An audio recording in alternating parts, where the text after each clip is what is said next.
Still alive, I see. Something tells me that eyesore on the horizon is your doing. How'd you manage that? It's a long story. One that I'd rather only tell once. Right. All hands on deck, then.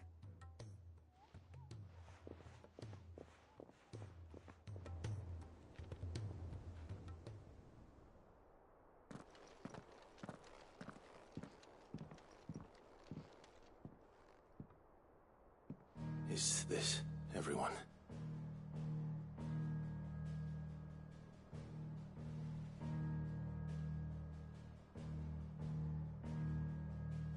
As I'm sure you've all guessed, the crystal which now commands the eastern skies was summoned by Ultima. He called it Origin. Though the significance of that name is as yet unclear. What does it matter what it's called? Its emergence tore Twinside asunder, and wiped my homeland from the map.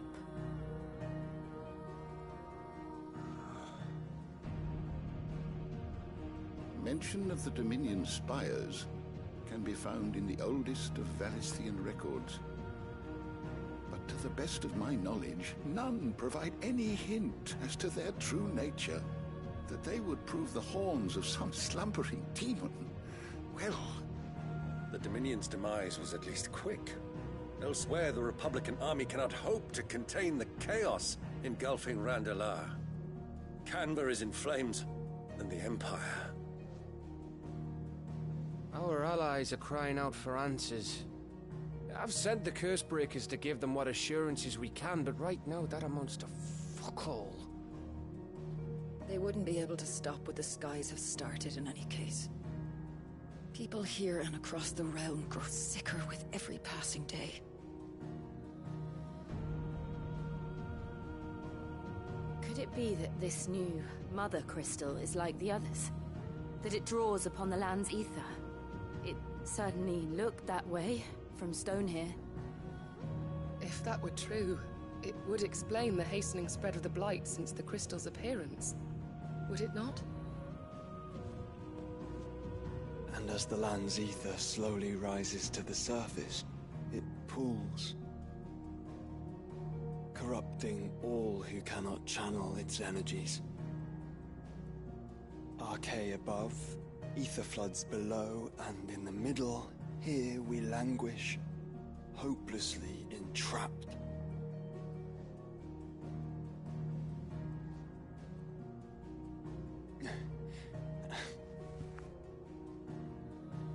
It's all right. When we faced him at Stone here, Ultima told us his true power quickens in the halls of Origin. Needless to say, we cannot allow that to continue. If we are to stop him, we will have to find a way into the crystal. How are we gonna manage that then? It's up in the sky. And fast as she is, the Enterprise can't fly.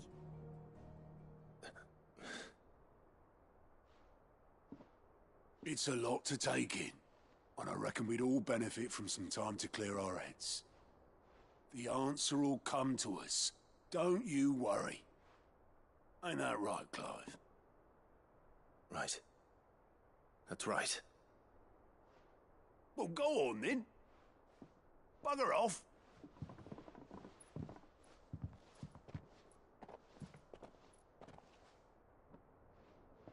Same goes for you, Clive. You won't solve anything like this. Trust me. Go and get some fresh air, eh? Thank you.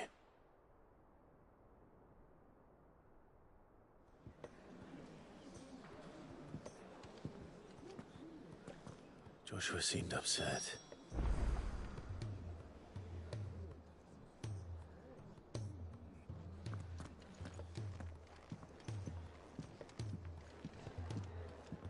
Believe me, Clive, I would fly with you to Origin, nay, to the end of the world. If I could. Alas, my fear of heights prevents me.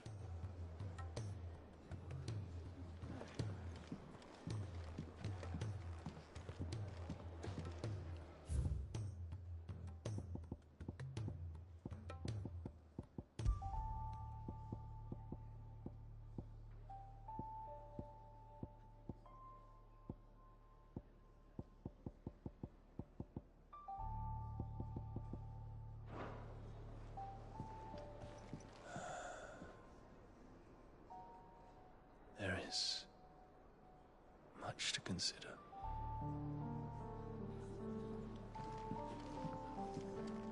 If there's anything special you fancy supping on before you go, I'd be glad to make it for you.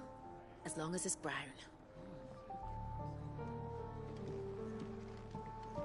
Unless you've taught our chocobos how to fly, I won't be scouting this one for you, Clive.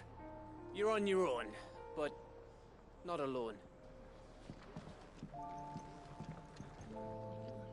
You look like you could do with a drink. As if setting our people free wasn't enough. Good news, everyone. The casks have been liberated. Here's to Sid.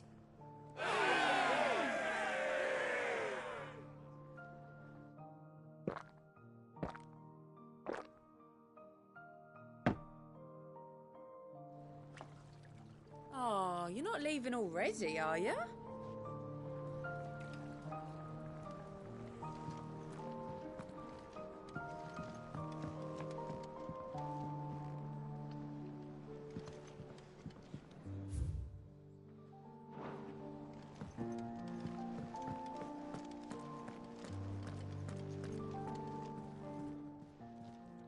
Aye, it's a dangerous world out there. Let's stock up while you can. If you're gonna buy some, be quick about it.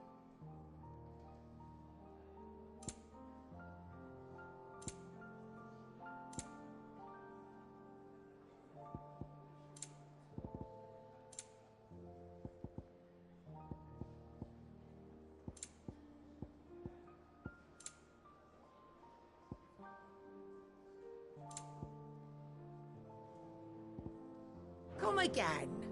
Or don't. I'm not much bothered either way.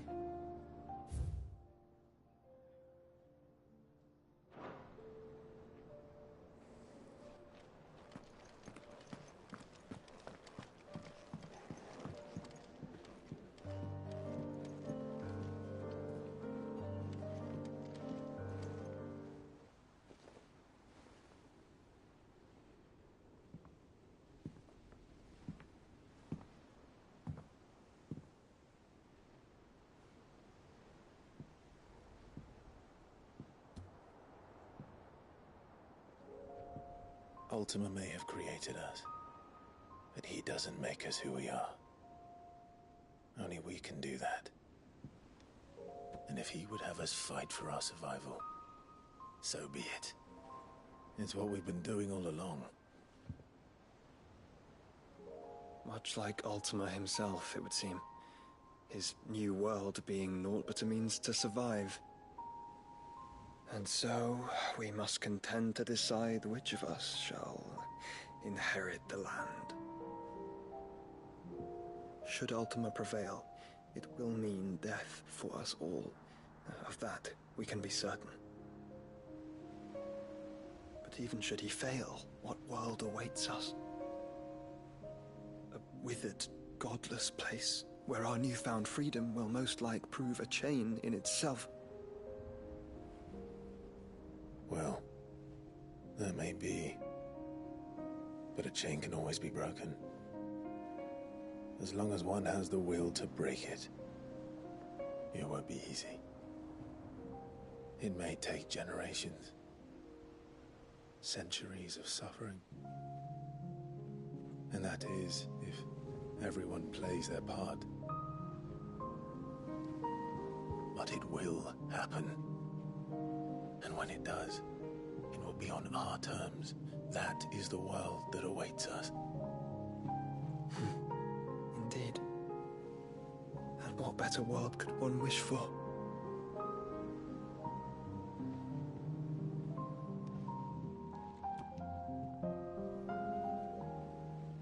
But first, we have to reach that crystal.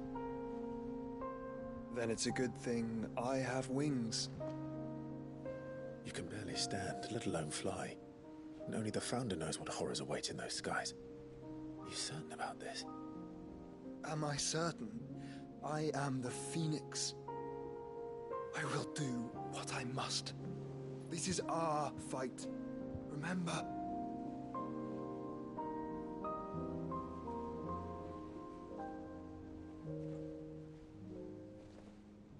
All right. yield. But only what you must, yes? I'm still your sworn shield. That you are. And what of my wings? Lest you forget, you go to stand against a god. I would not have you succumb to fatigue before the fight begins. Ifrit, your brother mentioned that some few of the dominants who had lost their power to you were still able to prime. Is that true? It is. But their icons no longer submitted to their will. Then mine will have to be stronger.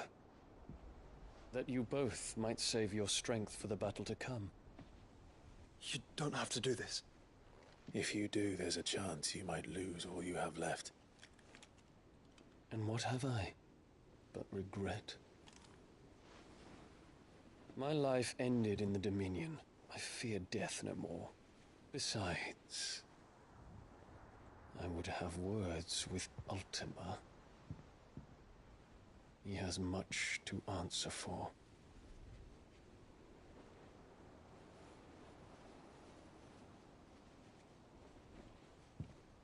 We are in your debt, Dion.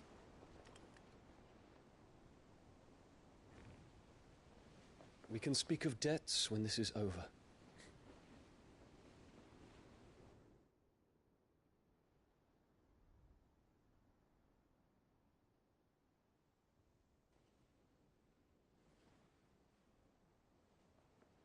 He speaks like a man who knows he's not coming back. And has come to terms with that. That doesn't mean that we have to. Does it, Clive? Time to talk to Jill. I only hope she understands. Say your farewells, and let us be gone.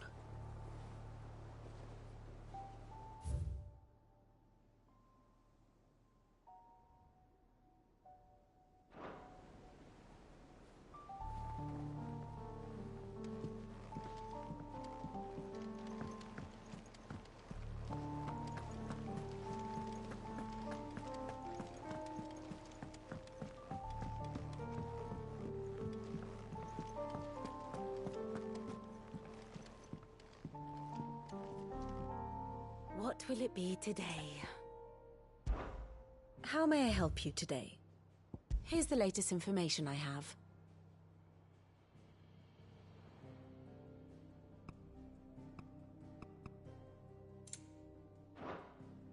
One must understand one's place in the world.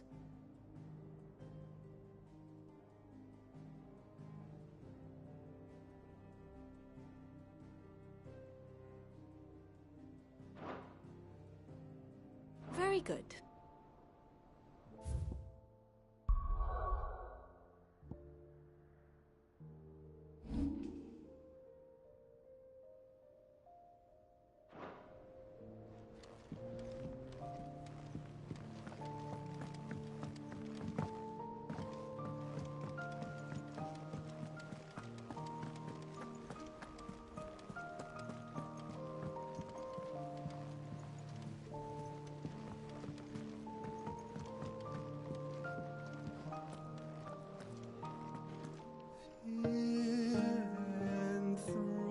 Enthroned in sable skies, chaos in walls.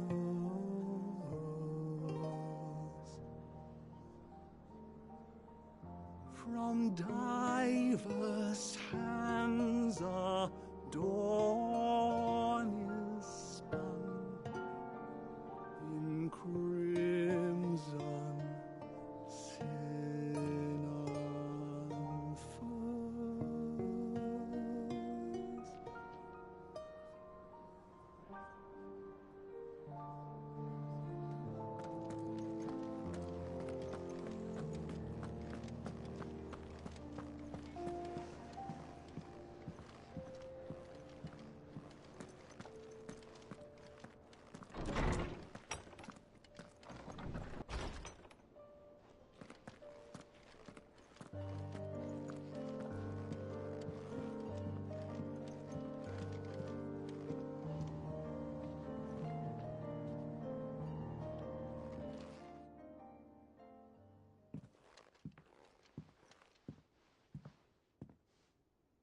come to wish on a star.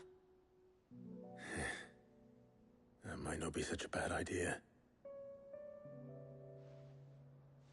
This is it, Jill. You know what I have to do. Why I have to do it. There's no turning back now. This is where our journey was leading us. Where it will end, for better or worse. I could pray to Metia for you. But you'll be all right, won't you, Clive? You always are. I did promise we'd watch the moon together. I'll be waiting.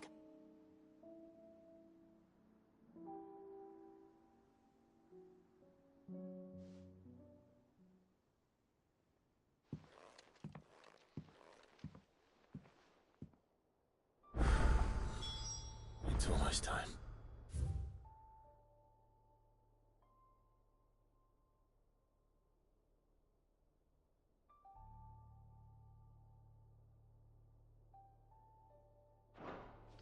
Better make sure I haven't forgotten anything.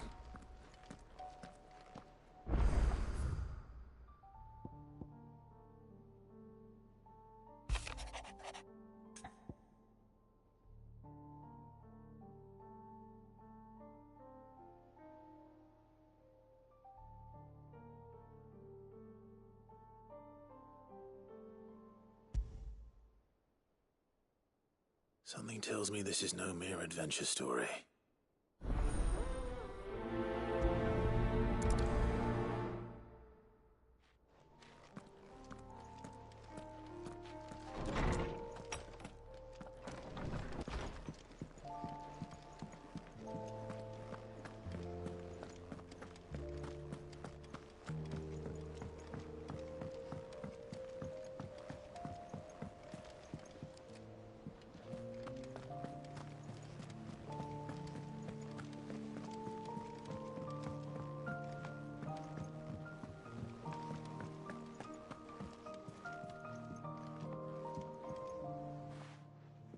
Vivian, I read your note, and I'd be happy to help you find the book you're looking for.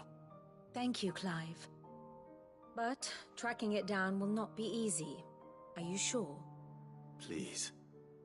You have always granted me your wisdom and insight whenever I asked. It's only right that I return the favor. Or at least attempt to. You are too kind. Alas, what I ask of you is rather more trying than delivering the odd lecture. I spoke with Harpocrates to see if he had any inkling as to where another copy might be found, but... But perhaps it is best that you hear the details from him. If you say so. Forgive me, Clive, for asking this of you. But this book, it set me on the path to becoming who I am today. Its importance cannot be overstated.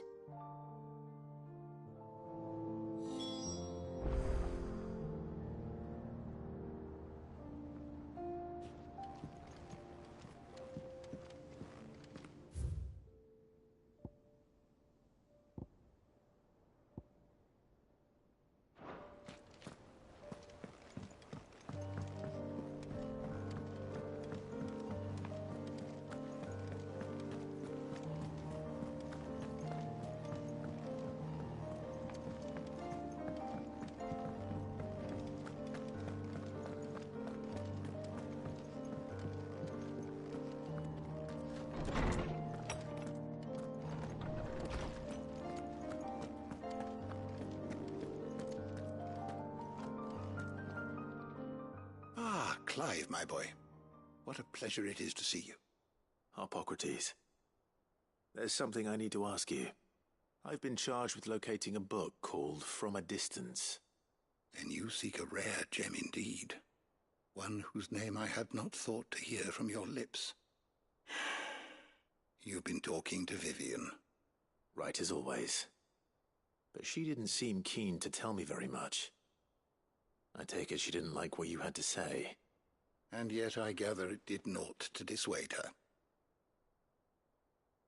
Clive, If the young professor has tasked you with obtaining a copy, I fear she asks the impossible. The executors would not allow it. The executors? Coveters of secrets. A clandestine organization committed to the collection and intenebration of forbidden texts and technologies. One such text being the tome Vivian seeks, chronicling as it does the true history of the enslavement of bearers. A tale which could overturn the established order were it ever to become widely known. Or, so rumor has it. I've never actually read the thing, or even set eyes on it for that matter. How is it that I haven't heard of this organization? Why, secrecy is the executor's watchword. They lurk in the shadows, emerging only to seize that which must be seized, be it books, inventions, or people, before disappearing again, leaving nary a trace. Which would explain why Vivian's copy was snatched from her grasp not long after she found it. By the hand of the executors, yes. But what drives them? Self-interest or ideology? A fine question. Sadly, all that is known of the executors can be recounted in a single breath. You may just as soon ask me of their origins, numbers, or the identities of their leaders. Any answer I give would be pure speculation. Then my hunt was doomed from the first. What was Vivian expecting? That I'd pluck it from thin air? Not from thin air, no. From ash. Rumors of the executors are rife among the scholars of Storm, but rather less so across the strait. I have a friend. Well, I had a friend in the village of Garnick, upon which subject we would oft correspond. Alas, I have heard naught from him since the skies fell dark, and no doubt he too has turned.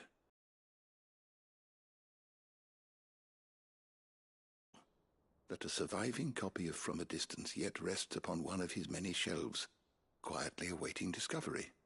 If you were, by some chance, able to save even a single book from the poor man's library, I know his soul would rest easier.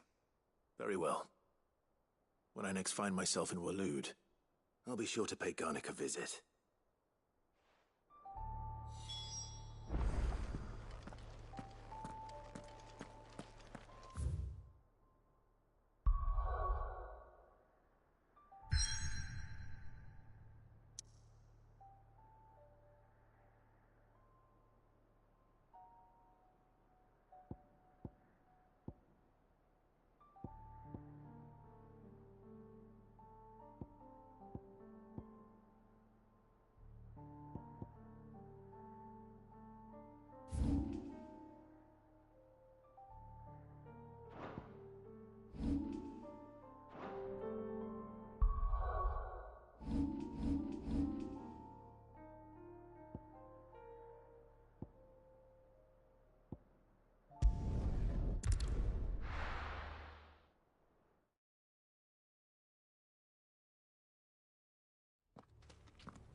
The entire village looks abandoned.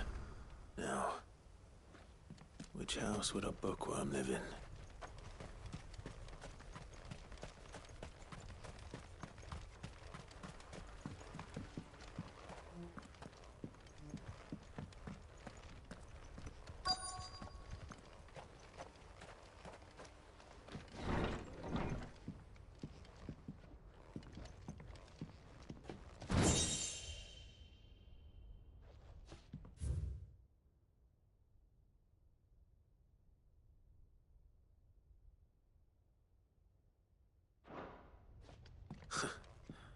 His interests were certainly varied.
This is it. But if what it says is true, I need to get this back to the hideaway.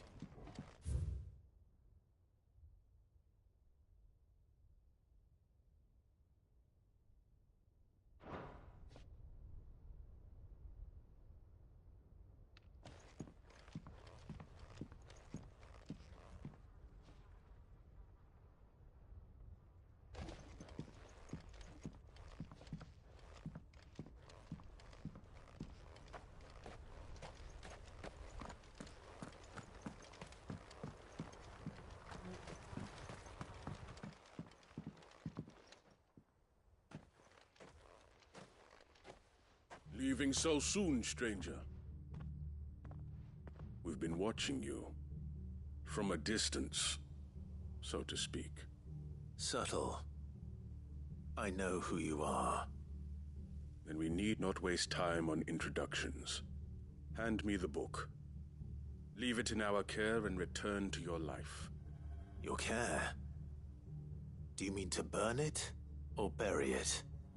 That is not my decision to make. But by one means or another, its contents shall be removed from the common record. Then I'll have to politely refuse. I won't let you erase our history. Then we find ourselves at an impasse. Very well. The book can just as easily be pried from your dead hand.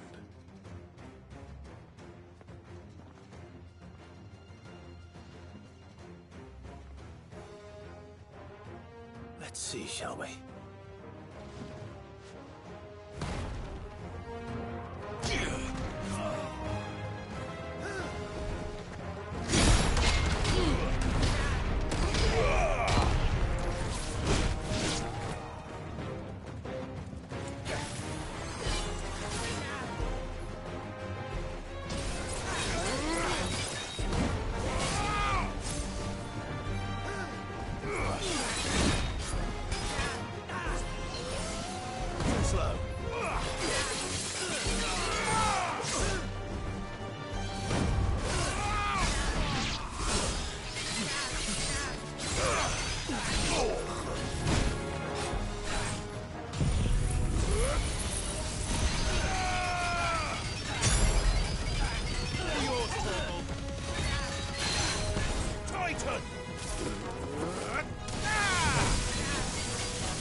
Impressive. But we have other means. We shall claim the book yet. Why do you want it so badly anyway? It lays out in no uncertain terms the vanity and avarice of mankind. It tells the shameful history of the persecution and oppression of a gifted few by a giftless many. Would you say that this interpretation was correct? I don't know. You don't know. Your sword may be sharp, but your wits are dull. So let me answer for you. There is no correct interpretation of history. That a series of events took place may be proved beyond a doubt. But there can be no single, immutable explanation as to why they came to pass. It is a question of numbers and of belief. If enough people believe that a set of events occurred for a reason, that belief becomes the truth. So you're trying to control the truth? We are trying to protect people from themselves, from knowledge that would bring them naught but pain. That is all. You may keep the book, for now. The world is small. We shall meet again. Until then. Wait! Damn it. Let's get this back to Vivian. Perhaps she can explain what that was all about.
Vivian.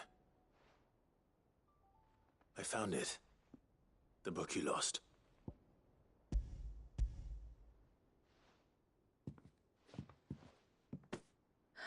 You found it. Thank you, Clive. Even though I asked this of you, I was not entirely sure it would be possible. I feared the executors had seized every copy. I met with one of these executors, and I convinced him to let me keep it. He told me something. That the truth is just a matter of collective belief. And that if enough people believe a lie, that lie becomes the truth. It does. But it also means that the truth is not immutable. That it can be changed. Provided that those who wish to change it can convince enough people that their perspective is the correct one. As the sad history of the bearers proves. You said that the book inspired you to become a scholar. It did. Or its author, rather. She was a heretic, you see. A firebrand and a dissenter. A gallows stood ready for her in every corner of the realm. And by shunning society, or perhaps being shunned by it, she stumbled upon a truth so potent that an entire realm trembled at the prospect of its utterance. I, too, have always felt somehow set apart from the world of men. A stranger to my own species. She taught me that my solitude was not a curse, but a gift. And that, though my journey to the truth might be a lonely one, what I found at my destination would be more than worth the cost. Do you still feel that way? That you're not one of us? Honestly, I'm not entirely sure anymore. Since coming to the hideaway, I find my thinking somewhat clouded. Perhaps the result of studying mankind from a rather closer perspective than I had intended. But the more I study, the more I find value in this perspective. In looking not from the outside, but from within. So if you'll permit me, I'd like to continue my work here. Remember, Clive, when enough people believe, belief begets truth. Give the men and women of this benighted world the gift of truth. Make them believe in you, as I do. I'll try, Vivian. I'll try.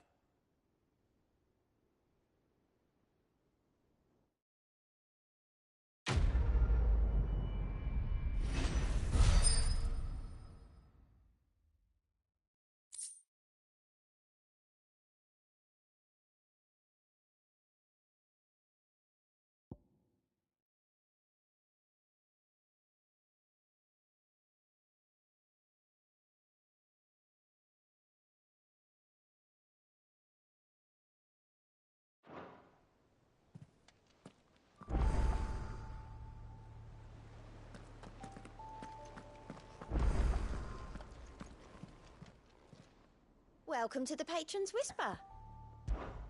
Your benefactors are a generous lot. All yours.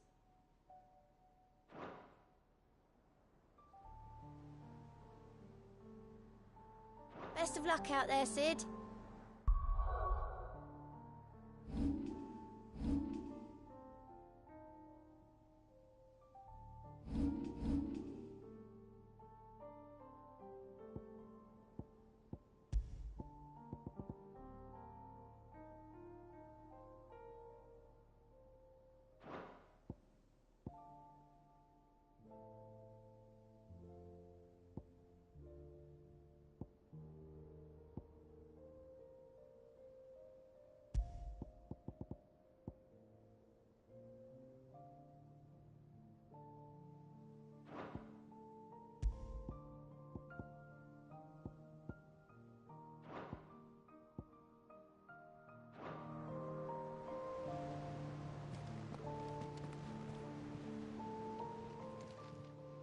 Fancy a look at the list, do you? Here you go.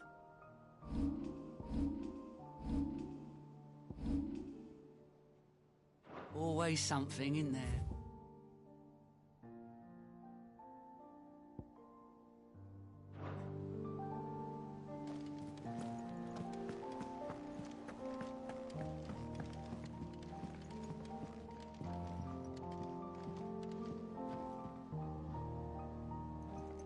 Sid, I was wondering if you could help me. It depends what with. A bearer, but recently freed from his bonds, is keen to join the Cursebreakers. As you know, the work we do is not easy, which is why we test every volunteer's suitability. I was hoping you could oversee this one's evaluation. I don't mind, but why this one? Because he wants to be a scout. Our ranks are filled with men and women capable of breaking chains and putting slavers to the sword. But scouting? We're few with the nose for that, which is why we still rely so heavily on Gav. And since he accompanies you on so many of your missions, I thought you might be better placed to recognize the traits in him that we should look for in those who'd fill his boots. Sounds reasonable. So you're happy to oversee the boys' test, then? One can never have too many scouts. Truer words, Sid. I'll let the initiate know that you'll be attending his trial, and that he is to proceed directly to Northreach in readiness. No time like the present, eh? No time like the present. I'll await you there.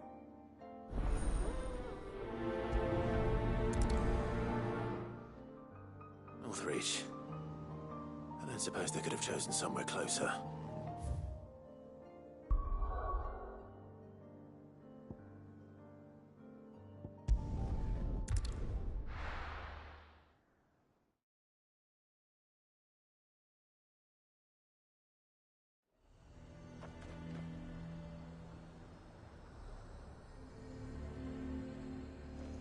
Nazir might at least have mentioned where in Northreach he'd be testing this recruit.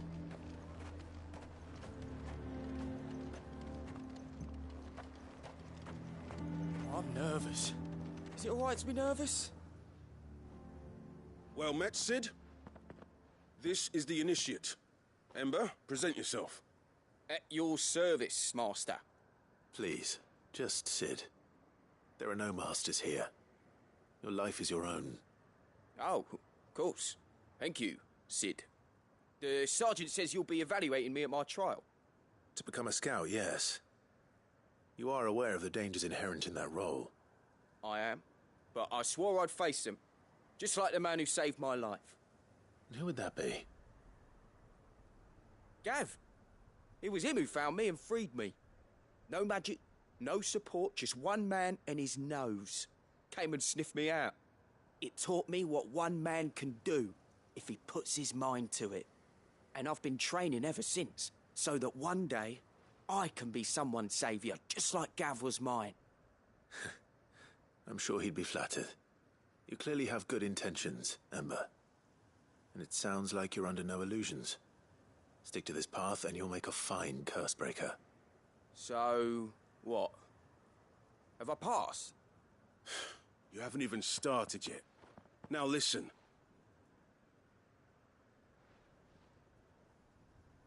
Not far from here is an Imperial lookout, Eastwatch.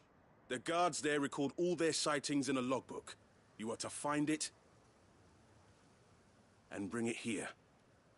And bring it here, right. Anything else? No. Sneaking into a heavily guarded Imperial outpost and stealing the logbook would be quite sufficient. You'll need to assess the situation, determine a point of entry, create a distraction and effect an escape, all without being discovered and thrown into an Imperial oubliette. Ember, Gav isn't our best scout because he can do everything. It's essential that you know your limits. Know my limits, right. I won't let you down.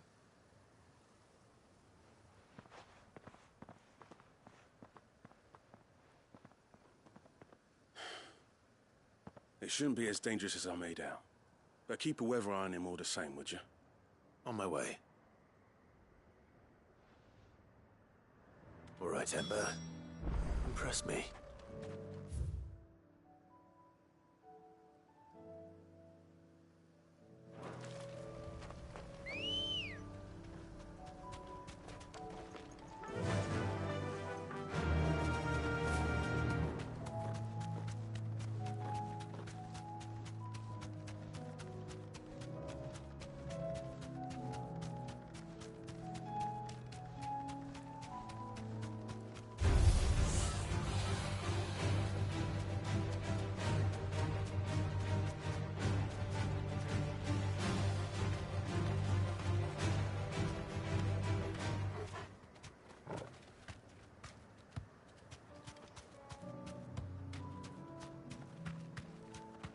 These are clean kills.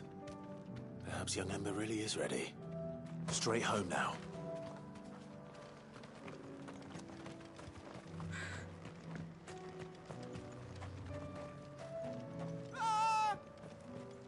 Or maybe not.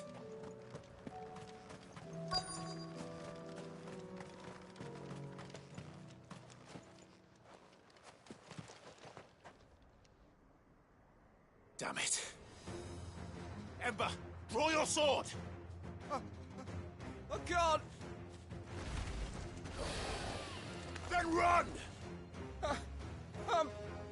If you want him, you'll have to go through me.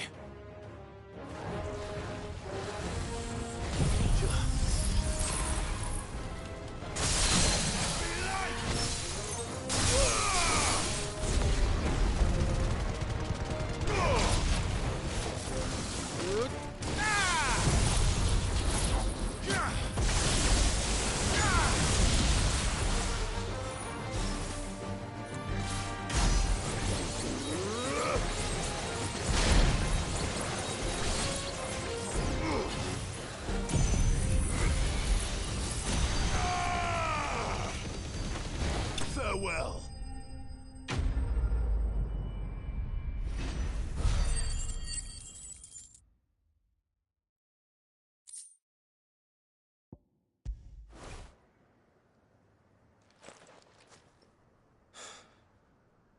Ember, are you...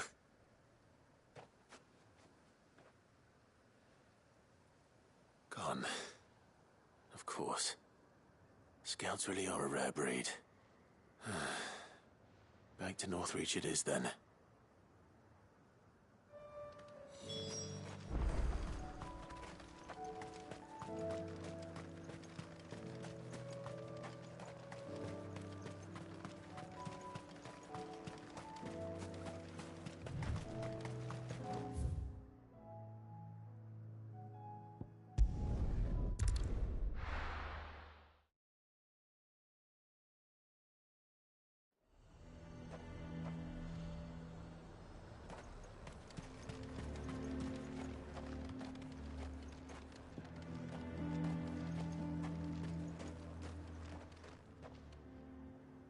I didn't expect you back so soon. Where is Ember? How did he fare? I thought I'd find him with you. He must have fled. I followed him to Eastwatch, where I found him being set upon by a wild Avis. He was just standing there. Didn't even draw his sword. I had to step in and take care of things. But by the time I had, he was nowhere to be seen. I assumed he'd set off in your direction, but apparently not. Oh, I'm sorry, Sid.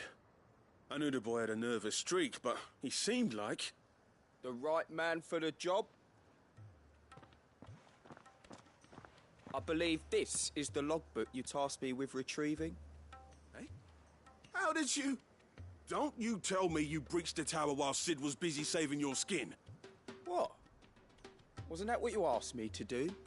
To bring the thing back without getting caught? He has you then, his heir. And he did it all on his own. But Sid, he did what he thought was best. And now I have to decide whether I agree. Of course. We'll await your evaluation back at the hideaway. Don't you leave my sight. Yes, Sergeant.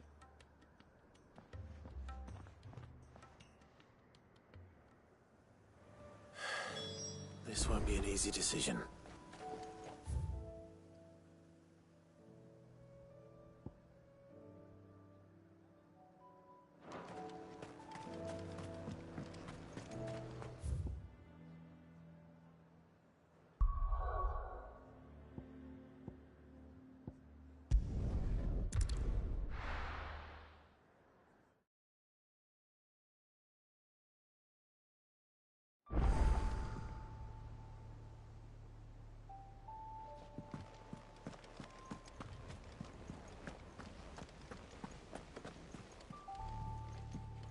You should have seen him. The thing didn't stand a chance.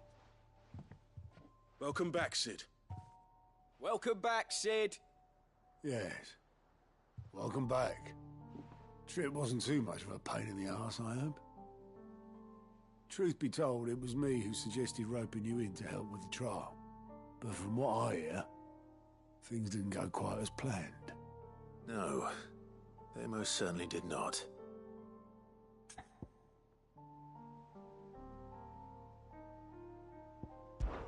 When faced with an unexpected foe, Ember froze.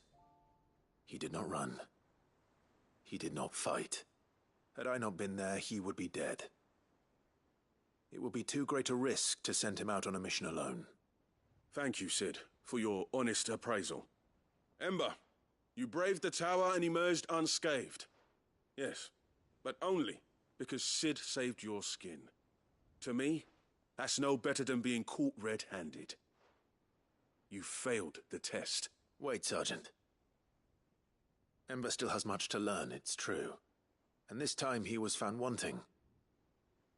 But I'd say he's due a second chance, nonetheless. After all, he did do as you asked. With a bit of hard work, any hand can be made to hold a blade, and any mind can conquer its fears.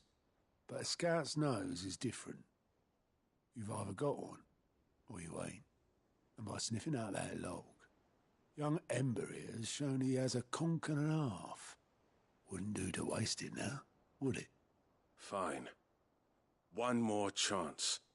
I'll do whatever you ask. I'll spend my days and nights in the pit if I have to. I'll show you. Just you wait. Daft as a brush, that one. But his heart's in the right place. Just like someone else we know. And if you ask me, we've been leaning on him for far too long. About time the Cursebreakers took some of the weight off his shoulders, I reckon. It couldn't hurt. Just don't tell Gav I said so, will you? I won't have him thinking he's been hard done by. Next thing you know, he'll be asking for a day off. Chance would be a fine thing. Back to work. Forgive me, Sid. This did not play out as I expected. Things rarely do these days. But that's why we need men like Ember more than ever. Men who can make the best out of a bad situation. Remember that. I will, Sid. Thank you.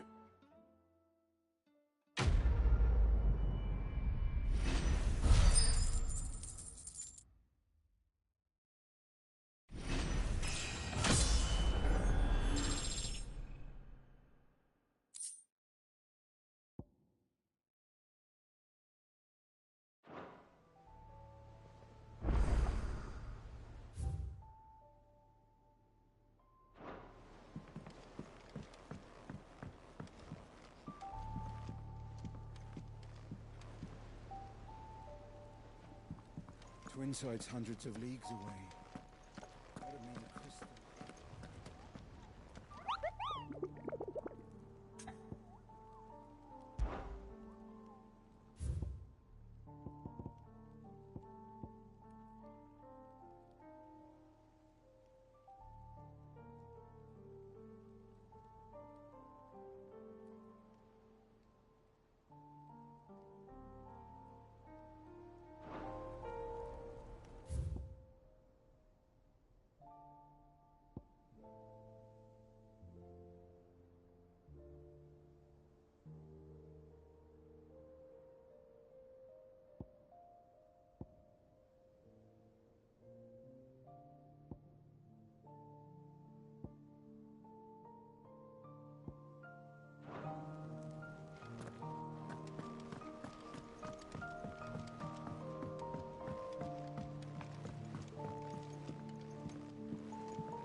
Sid, do you have a moment? By all means. It's my old master. Seems there's no escaping her. She found some way to send me a letter. And something else. Records from a Waluda prison. Seems they were keeping a lot of bearers there. How did she come by such a thing? Finding bearers always was her strong point. And it seems the cells of Balmung Dark are full of them. Foreign captives, the masterless. Bearers no one would miss. And even better for her, bearers with no one to look after them. When ether started lapping at the walls, the jailers fled. Leaving the bearers to be liberated by whoever happened to come along next. Sid, I'd like to believe that I've earned your trust by now. And while I'm well aware that you've forbidden Cursebreakers from traveling to Waloed, I can't let those bearers die in their cells. I'd rather risk shipwreck on the Shadow Coast than leave them to starve. We'll be needing the Enterprise if we're going to navigate the Narrow. Does that mean... I'm making an exception, but we travel together. And we stay no longer than we have to. Ash is an inhospitable place at the best of times. We save as many as we can, and we leave. Thank you, Sid. There was a name in the prison register. A name from my past. Chadwick. Another of my former master's protégés.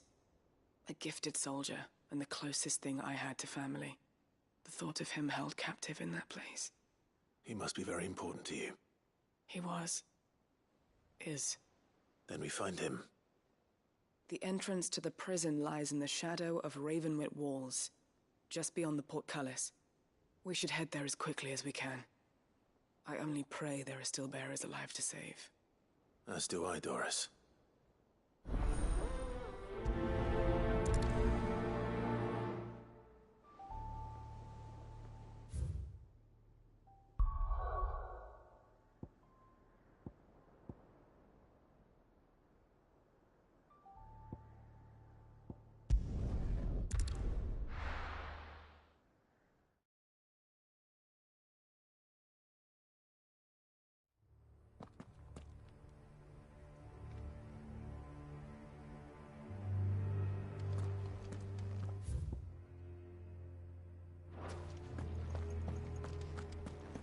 Doris is waiting for me near Balmung Dark. The longer she's out in the open, the more likely she is to be found by Akashic. I need to hurry.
There were no guards, I take it? None manning the gates, no. It's a different story inside, though. The corridors are crawling with Akashic. Most likely guards left behind when the Wardens ran. If Chadwick was being held here, I worry that he may already be. Don't give up hope just yet. But let's move quickly. Let me check the ground floor. The ether stick is there. Then I'll search the upper level. Good luck, Sid. Stay safe.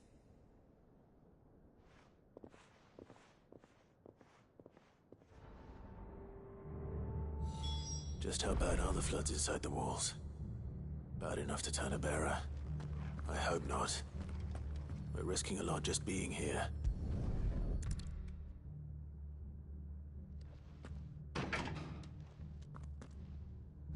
Locked up tight.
So this place was no ordinary prison. And I doubt they'll have taken the creature with them when they fled.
Minimal loss if we're looted lives.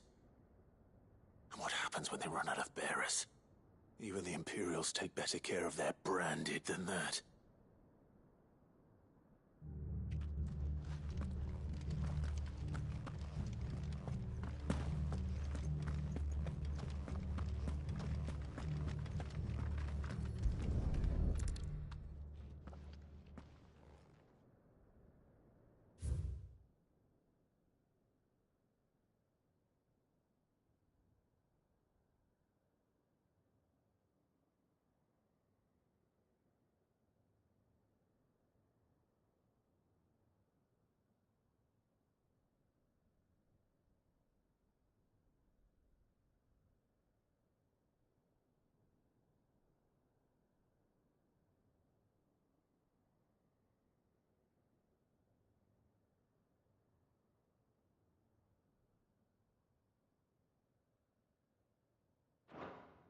They were feeding bearers to it. This is even worse than I'd feared. Nothing but a caching down here. Hopefully things are looking better upstairs. I should go and see how Doris is getting on.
No lock downstairs.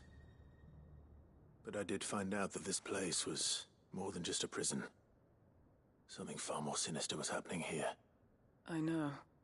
I've been reading some of these documents, and it can't be true, can it?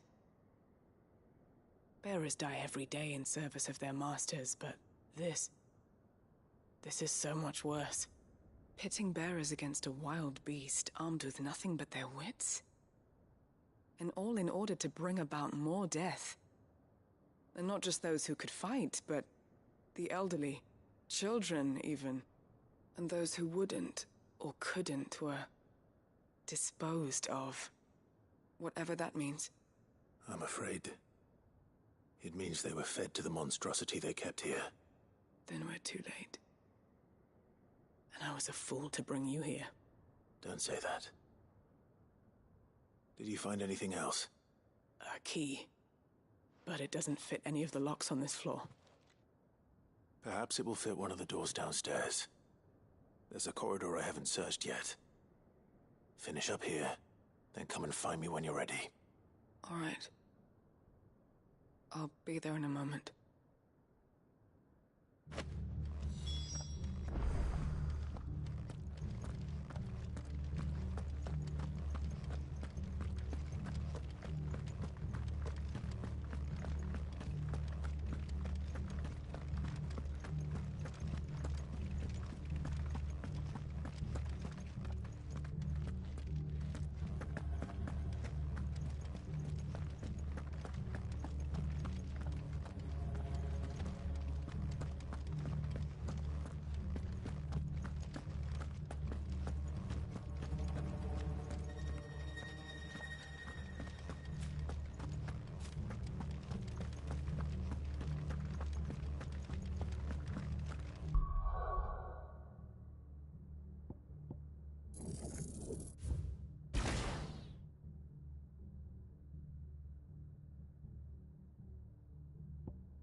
Let's see what we can find down here.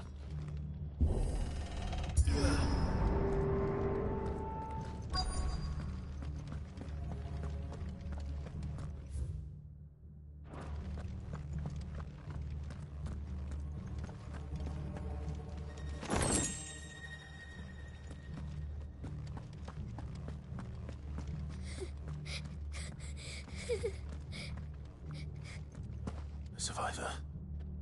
And she sounds close.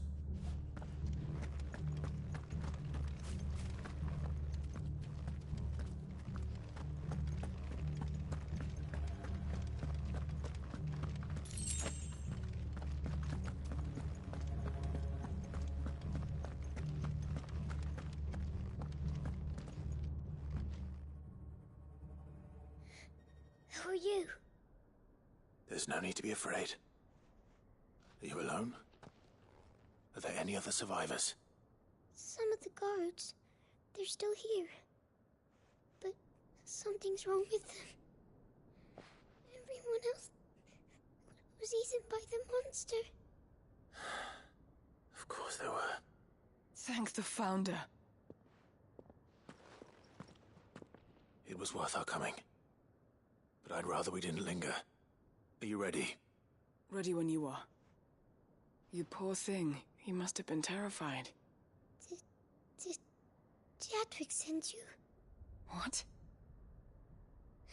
He fought the monster. Distracted it so I could run away. He must have sent you. He promised to free the others too.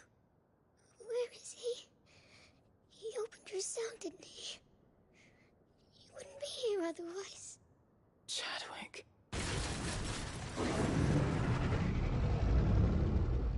Was that? Monster's back! Chadwick, help! We have to get out of here. Doris, keep the girl safe. All right. You put that bearer-eating bastard in the ground.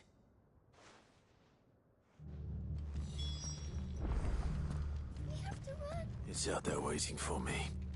I can't let it live. Not if it's got a taste for bearers.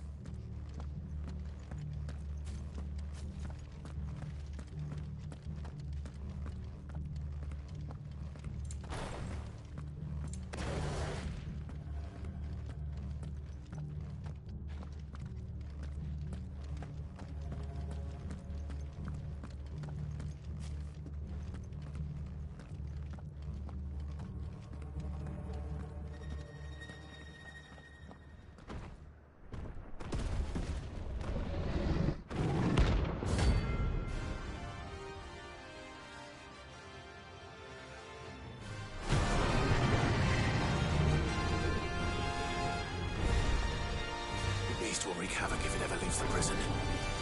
I can't let that happen.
Finally.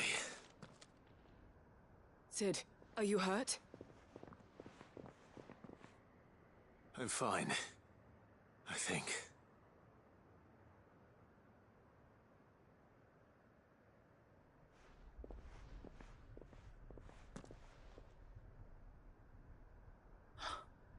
Oh, no.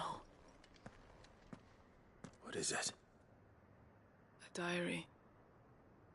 I gave it to Chadwick before we went our separate ways. He was here. Do you think that creature? I'm sure he fought bravely to the last. The girl is safe thanks to him. Chadwick. You fool. Come on. We have to get her back to the hideaway. We don't want his sacrifice to have been in vain. No. Of course not. I'll see that she's looked after from now on. It's the least I can do.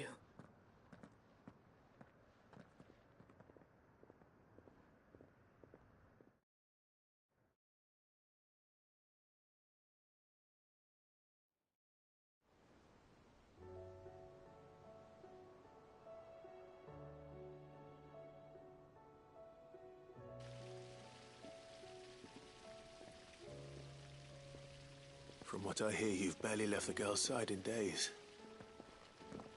I hope she's recovering from her ordeal. She is. Slowly but surely. She's far tougher than she looks. I thank the flames we found her. If we hadn't... I know. But we did. I'm sorry we weren't able to save Chadwick. There's no need to apologize.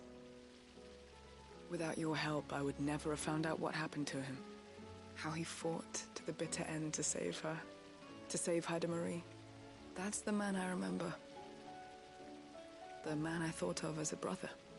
I wish I could have met him. I'd like to hear more about your past. If you don't mind, that is. Of course. You already met my former master. She trained Chadwick and I to do two things.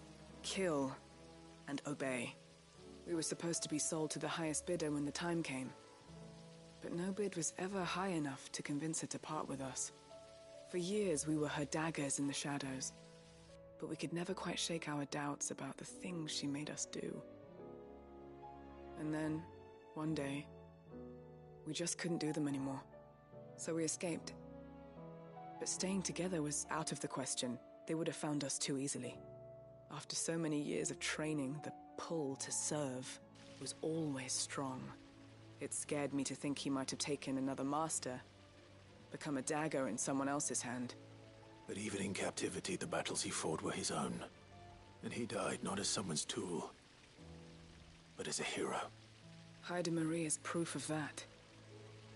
Bearers can cast off their shackles. And the Cursebreakers will show them how. I'll fight until my dying breath to see it done. For Chadwick, and for all of us. Thank you, Doris. We'll be counting on you.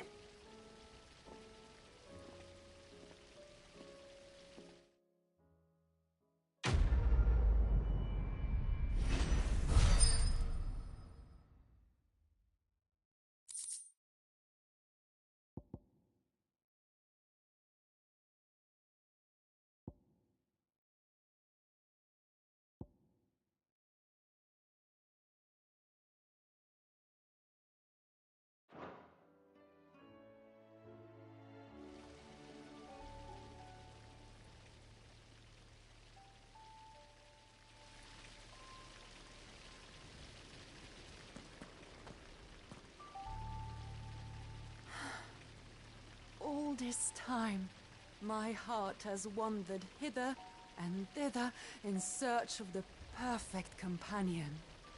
When all along he was here, standing right beside me. All this time, my heart has wandered hither.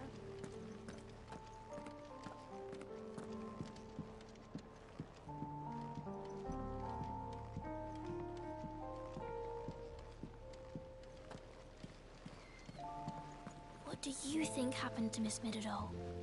I heard she was kicked out of the university.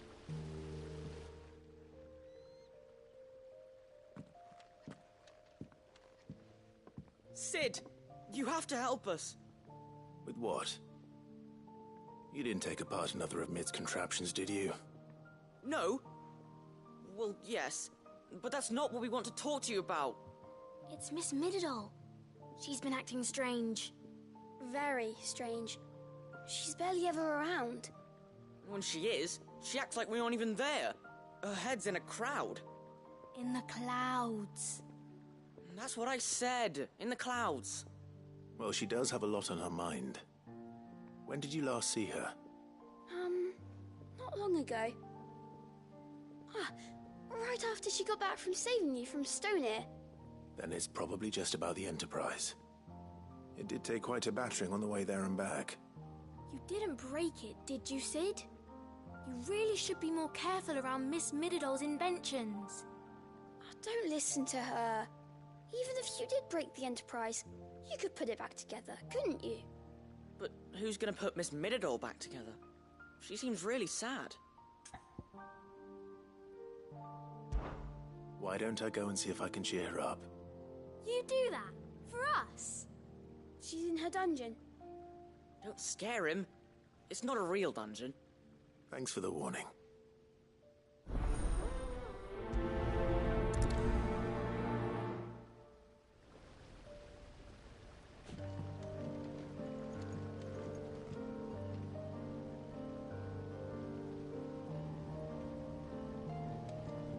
When you return, would you mind teaching the children another lesson? They did so enjoy your last.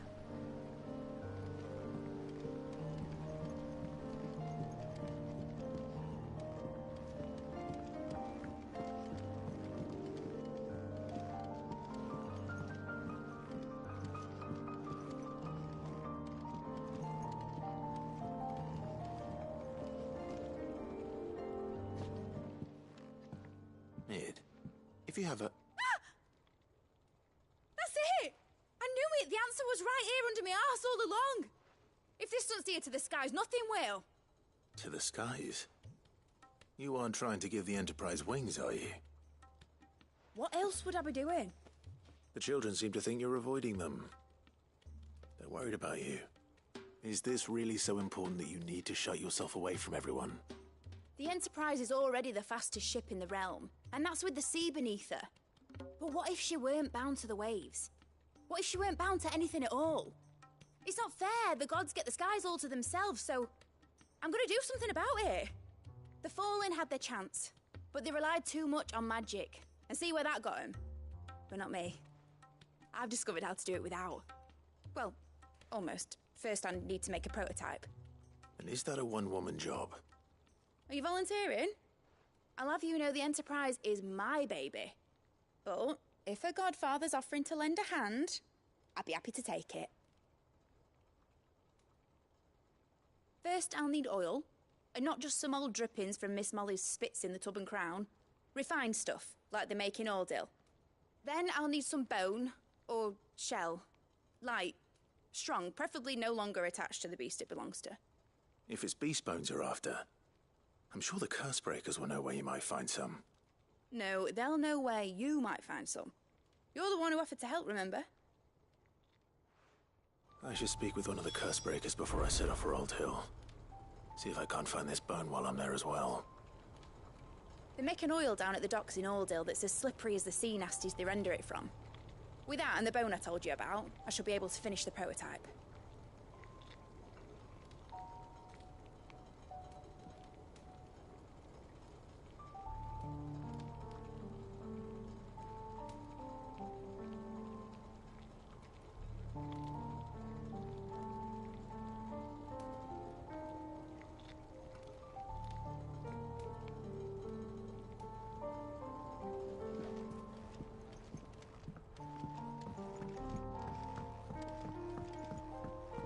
Has Midadol mentioned a new project yet?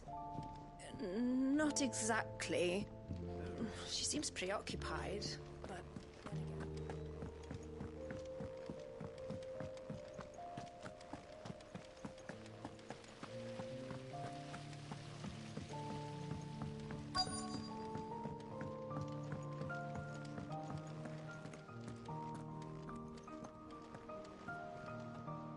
All right, Sid.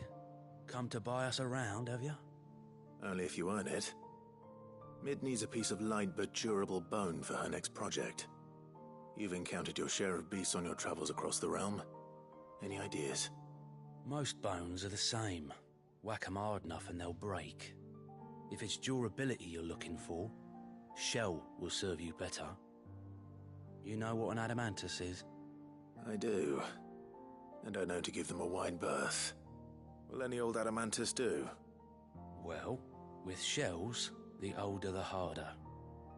There's a rumour of an ancient adamantus down in Karava, near Old Bidza, or what's left of the village anyway. But don't expect to make quick work of the bastard. There's a reason it's lived as long as it has. I'll keep that in mind. Thank you.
Let's go.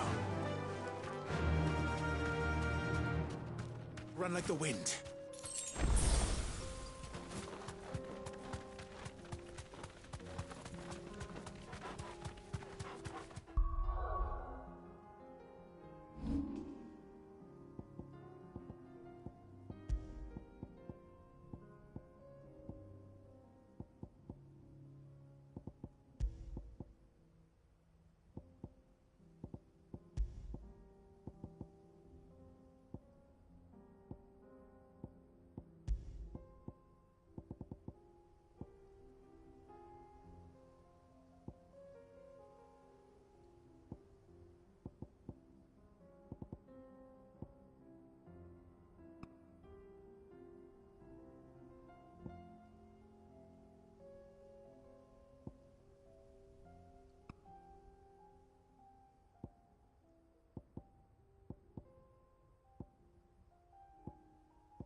Here we are again.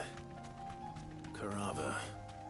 If you were a tortoise, Torgal, where would you hide? Straight home now.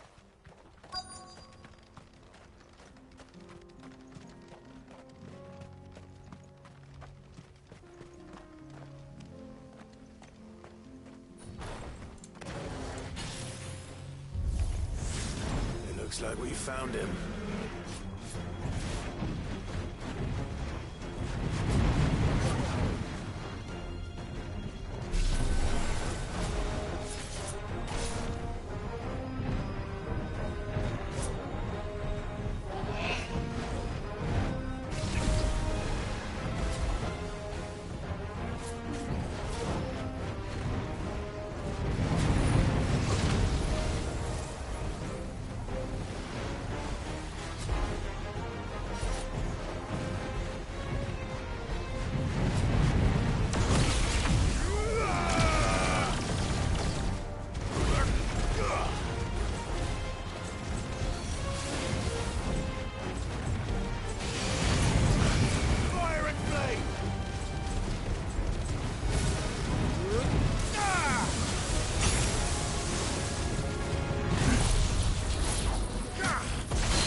If Mid needs another, she can come and get it herself.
Mid's oil. After what happened here, It's a miracle there was any left at all.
I better get these materials to Mid so she can finish her prototype.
Mid, tell me this is all you need.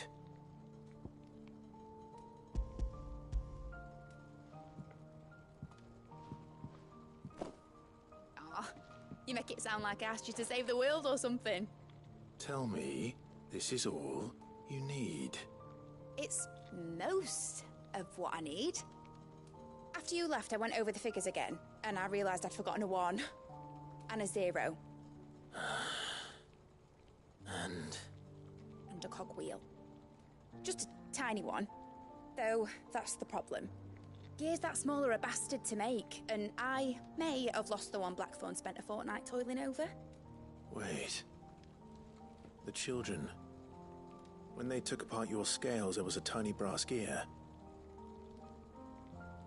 Now that I think about it, they didn't use it when we put the scales back together.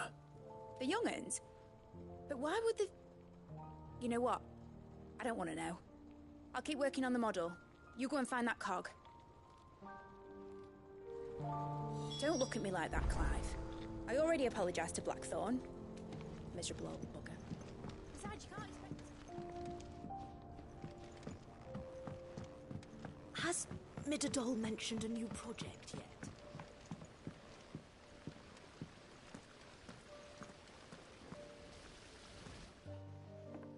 Sid! Is Mid still hiding from us? She wasn't hiding. She's fine. She's just busy working on her next project. A new invention? What is it? What is it? Is it an airship? I bet it's an airship! Do you think she'll let us help? That just so happens to be why I'm here. She needs something special, something only you three can provide. A brass gear. A tiny one. One that might fit on, say, a set of scales? Oh, the one you forgot! We remember! We saved it, just in case. It's in the bag of bits. Since your lesson, we've been disassembling, then reassembling everything we can find. All the pieces that are left over, we keep under our beds, just in case. That's good to know. Look!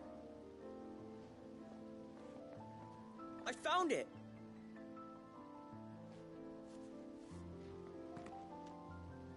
Is that all? Just the gear? We have more parts if Mid needs them. That's all for now. But I'll let Mid know about your hoard. Just in case. Thanks, Sid.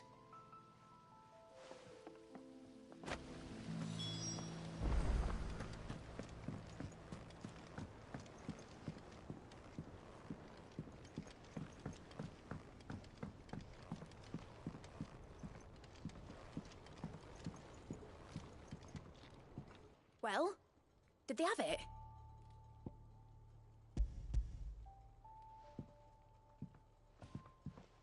They did. And they kept it somewhere nice and safe.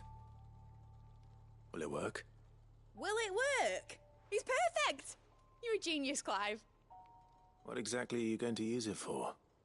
Only the most important job of all. The wings aren't going to move on their own. But with the right cog in the right place... well, you just wait and see.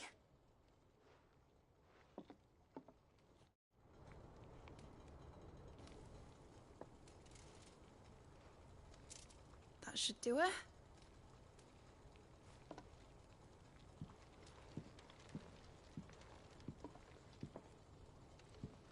Here goes nothing.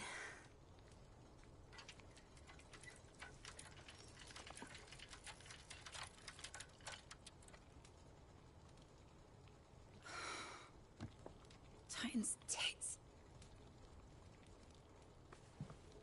It wasn't supposed to fly, was it? Of course it was supposed to fly. Wouldn't be much of an airship if it didn't. Honestly, these bloody engines are driving me mad. I was so sure this would be the day she soared. The Mithril engine was made to make dreams come true. But maybe this is one dream the world's better off without. Show folk how to take flying. It won't be long till they're raining death down on each other. People will lose their homes. Children, their mums and their dads. Like I lost mine. I'm sorry. So am I, Clive. So am I. Sorry that I have to choose. Do I follow my head, or do I follow my heart?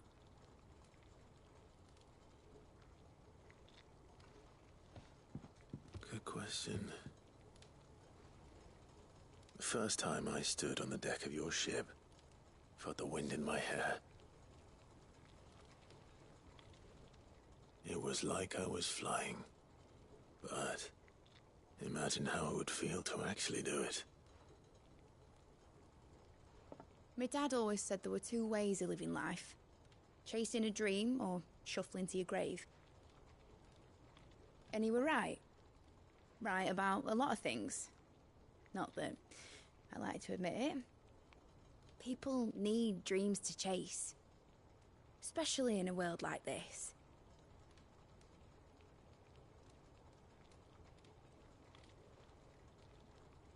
Right. When this is over, I'm gonna take all my Mithril engines to Zemeckis and sling them over the edge. I won't have my dream end up turning into someone else's nightmare. But all that hard work... All that hard work will not be used for war, Jamie. But it ain't like it'll be gone. Tell me, Clive, have you ever been on a treasure hunt? Not since Joshua and I were boys. Why do you ask? Because I'm gonna bury the engine schematics and leave behind a little riddle telling people where to find them. a really hard one, so that only the most dedicated dreamers will ever be able to work it out.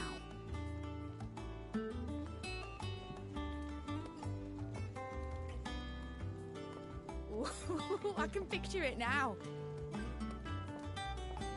Some daft general squinting at the words with a gormless expression on his mug. Like that one, yeah. Right.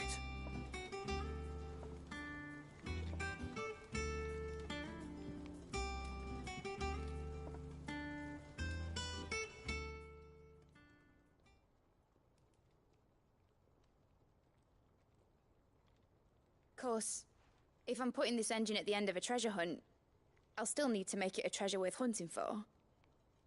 Won't be much of a prize if it couldn't even make a toy boat fly after all. My dad always said, dream big. But it ain't the size of a dream that's important, is it, Clive? Only that it's a good one. And I reckon I've got a fair few good uns left in me. I'm sure you do.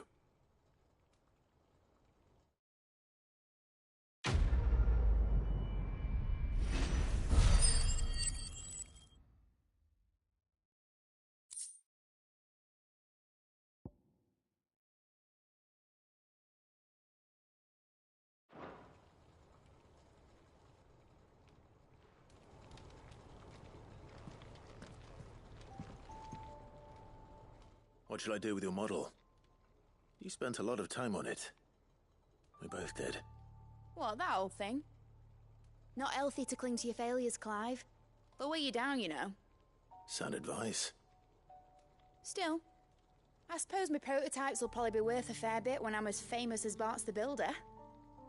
Seeing as you're always strapped for coin, suppose I can give it to you. Just make sure you get a good price when you do come to part with it. I'd say that was up to you as much as me.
Drink up, my little darlings. A few more of these, and the Deadlands will seem less dead. These flowers are beautiful. Pity we have to boil them all down to make medicine. Without sun, these leaves should have withered long ago. But we found a way. I'll see that you're properly watered and manured, Martel. For as long as I'm able.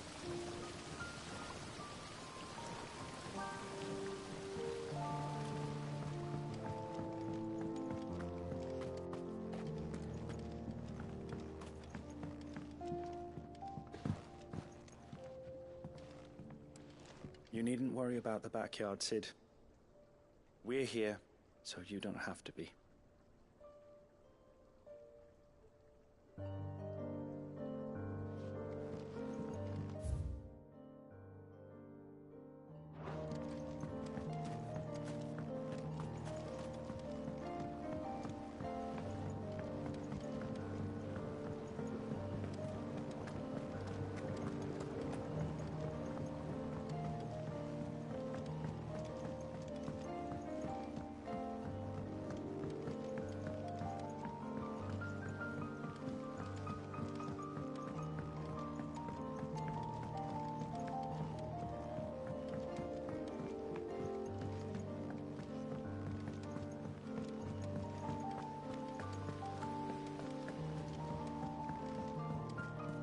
Has Midadol mentioned a new project yet?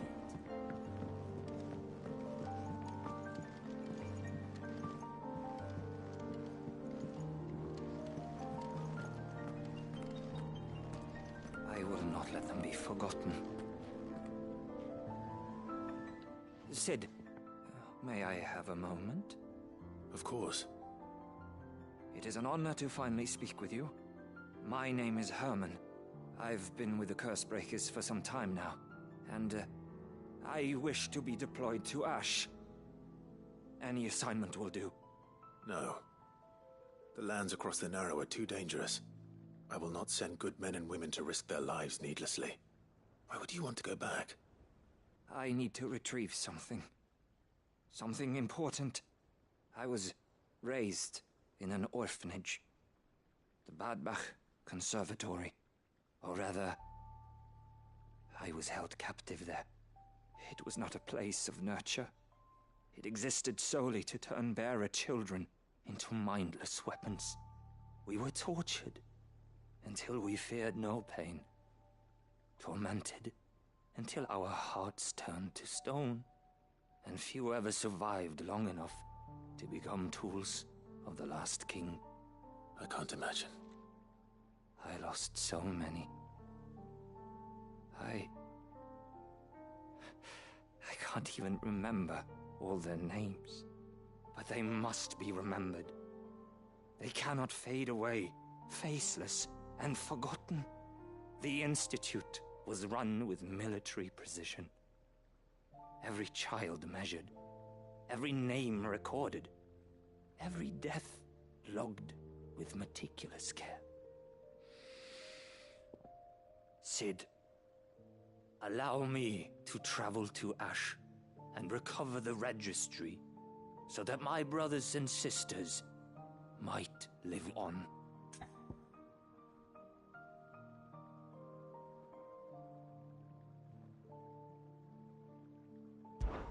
You were a good friend, Herman.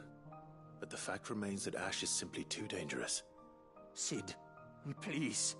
Even should it cost me my life. Too dangerous for you, Herman. But not for me. I'll go to Badbach and find the registry. You will? I won't let you risk your life. I don't know how to thank you. You can start by telling me where I'll find this orphanage. Vida Grace. Hidden in a forest, overlooking the plains. All right. I'll see what I can find there. May the mothers guide you.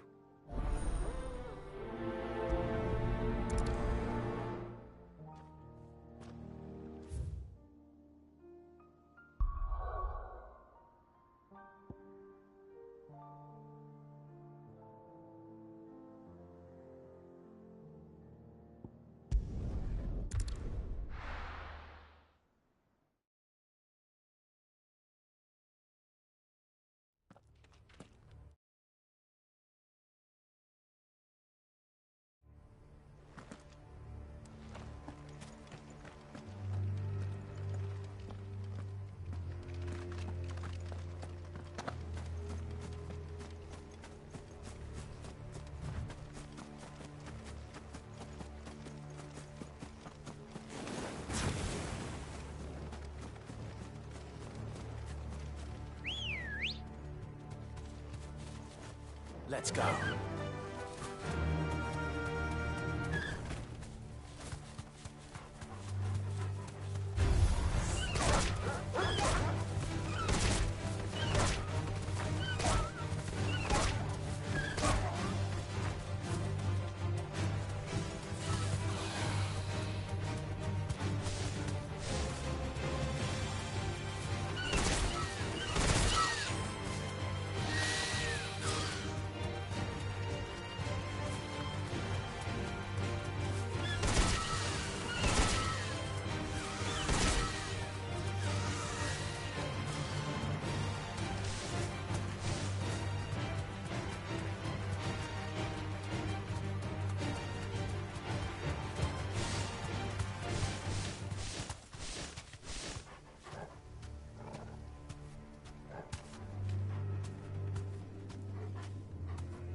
No need to ride from here. This must be the orphanage. Hopefully the registry is still here.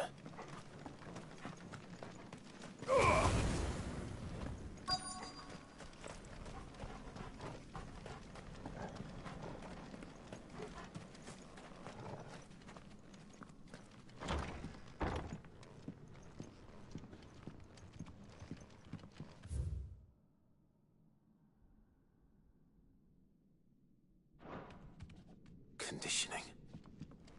This is nothing short of torture.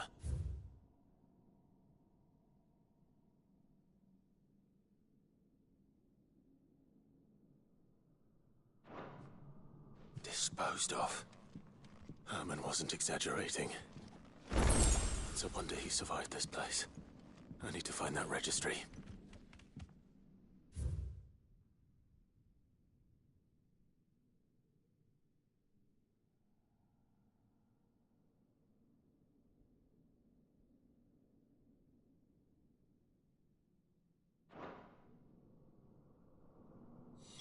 This reads like a suicide note. Did the director go through with his plan? There's only one way to find out.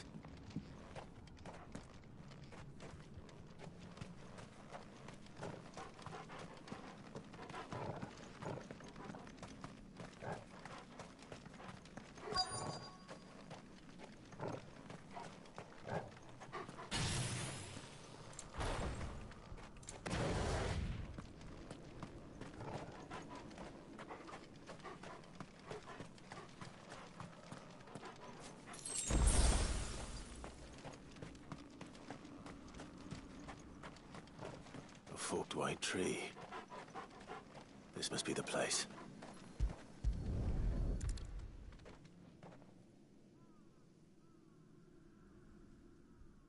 Could he really be buried here? There's something hidden among the roots. Let's see.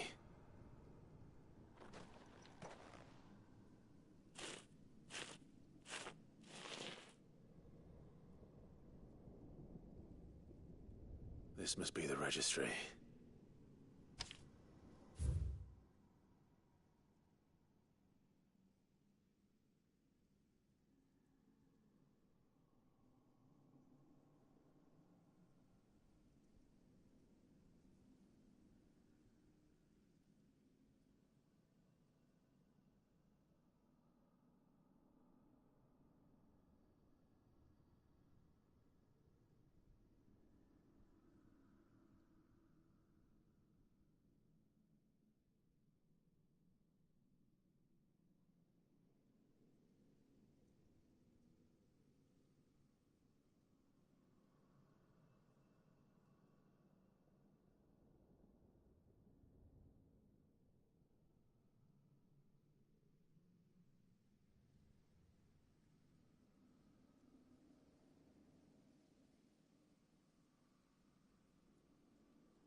So many names.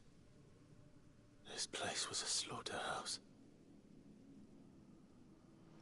But where is the architect of all this misery?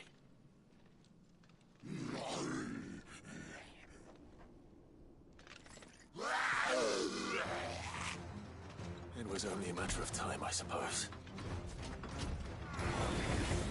This place is cursed.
I'm done here. Let's get the registry back to Herman.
I hear that you traveled to Ash, Cid. Did you by any chance recover the names of my fallen friends? I did. Yes.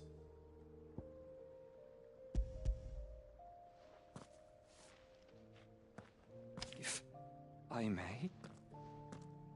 The bearer registry.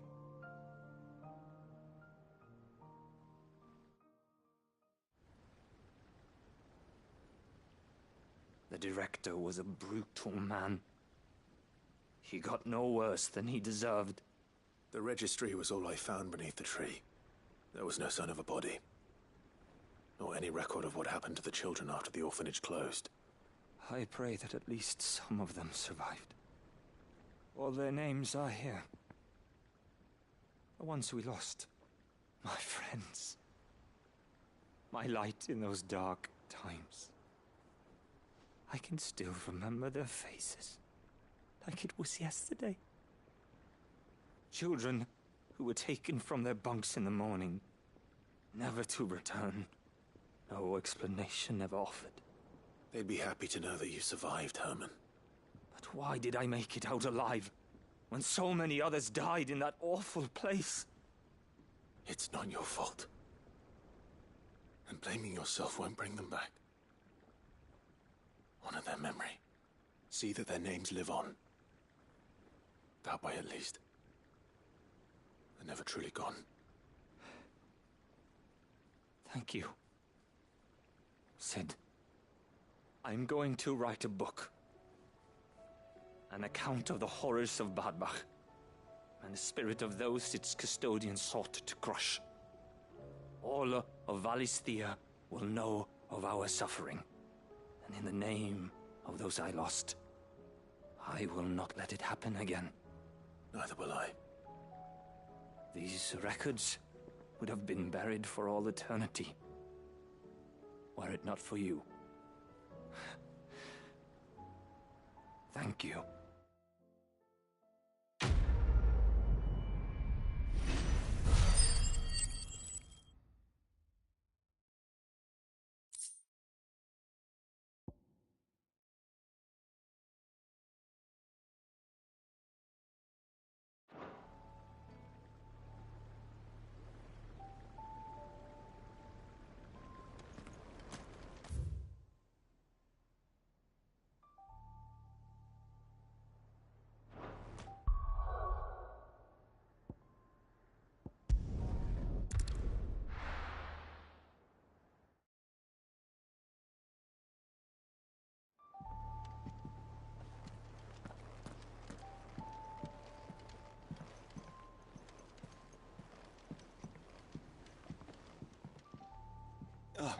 Clive. This is it then, brother.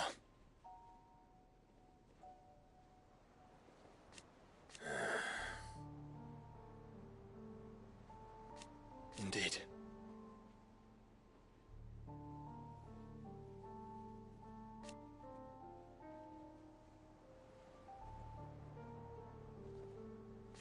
You're wrong.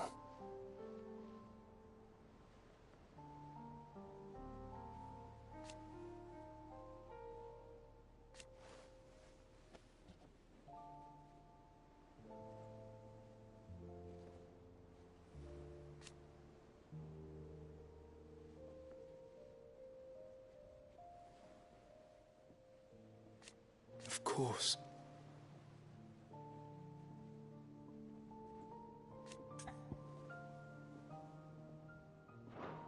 Of course. Another time.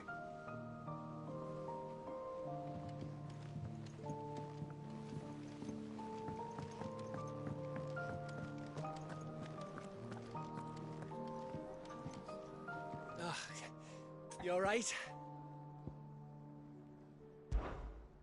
About that.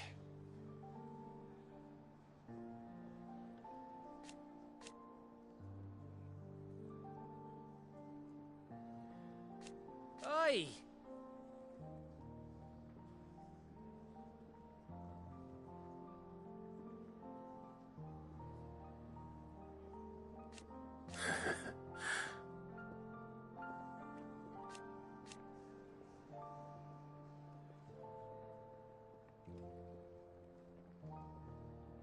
Let's see.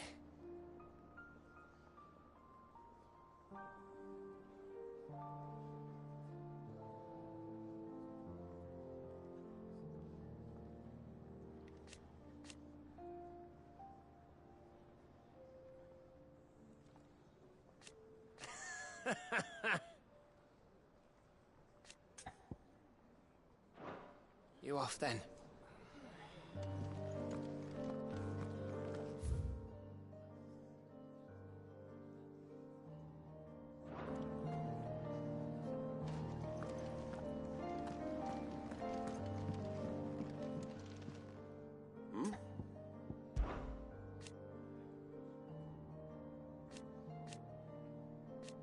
Huh.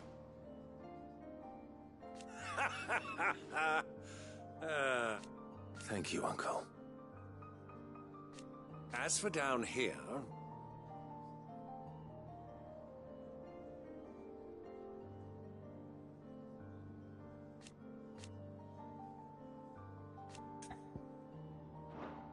Yes, there is still much to do.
It's usually me making demands of Hippocrates.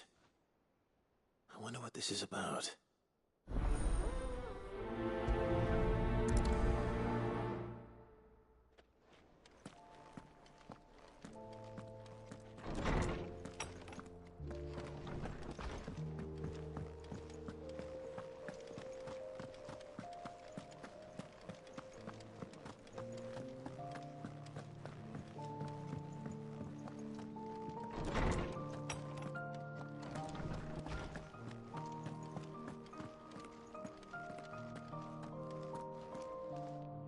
Lawsman Harpocrates, I received your note. Ah, yes. I expect you're wondering what this is all about. You spoke of making amends with Dion, but I can't imagine what for. Then I should begin by telling you that I was once his tutor. This was some years ago, of course, before I joined Sid in his hideaway. At that time, I was counted among the foremost scholars of Oriflamme, and was accordingly invited to the palace to supervise the young prince's education, all to ensure that the future emperor had a firm grounding in, well, everything an emperor should. History, religion, commerce, government. Alas, our time together was cut short when Dion left to join the Dragoons, his studies no longer being deemed necessary. I had not expected to meet with him again, least of all here. Have you spoken with him? No, I have yet to find the right moment. His Highness always seems so preoccupied, especially when alone. I would not wish to disturb his ruminations with idle words of greeting, not when I know he dwells upon the evil Ultima had him commit in the Dominion. The guilt weighs heavily on him, I know. But as you say, that was Ultima's doing. Surely you can't blame yourself. When I first met him, it was not guilt, but his people's expectations that weighed heavily upon him, and I did nothing to ease that burden. He bore it alone, until the day he could not bear it any longer. It is one of my greatest regrets that I only ever offered him my wisdom, when what he truly needed was friendship. The blame for Dion's transgressions lies not only on his shoulders, but on mine. I see. I'm ready to help you in any way that I can. Then I beg that you bring me a wild wyvern tail. Apothecaries across the ages agree that even to glimpse such a flower is to be granted inner solace. Fabulists and fraudsters all, of course. But there is oft a seed of truth to be found where even the most outlandish opinions align. Well, it can't hurt to try. Where can I find this flower? And how will I know it? You have seen cultivated wyvern tails before, I trust. The lily-white blossoms from whose roots the poisonous ink for the brand is distilled. Well, those which grow in the wild differ only in their purple hue. The harsher the environment in which they are raised, the deeper the color. There is a waterfall in Rickmal's roost across the strait, where the flowers once grew in abundance. Whether they still survive there, I know not. But try as I might, I can find no likelier location. It's all right. I'll find you a wyvern tail one way or another. Thank you, Clive. And please, be safe.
Let's go.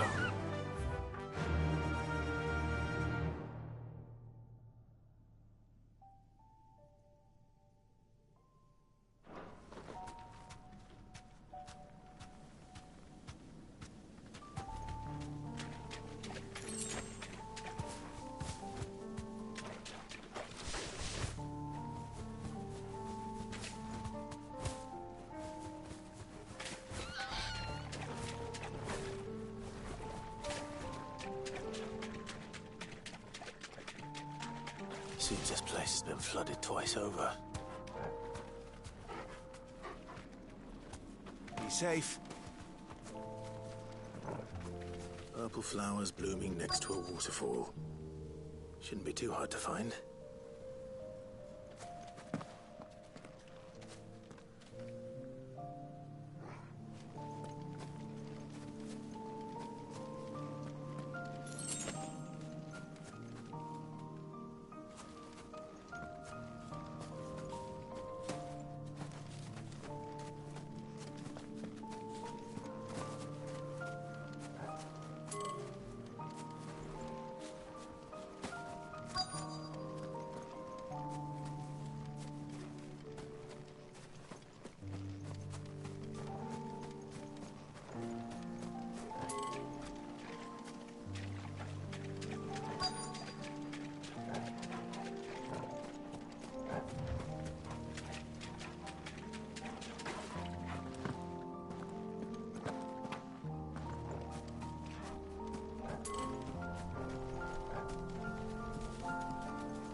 Here they are. Might as well pick enough for a bunch, I suppose.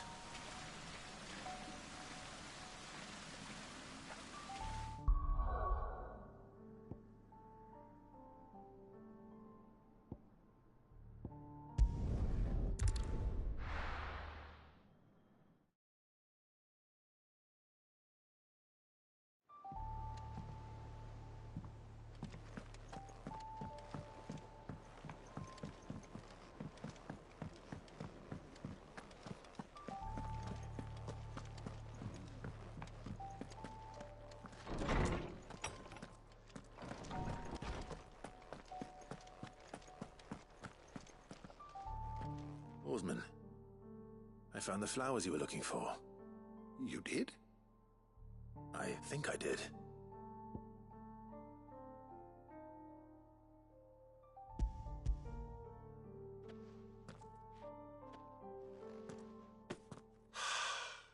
You did indeed.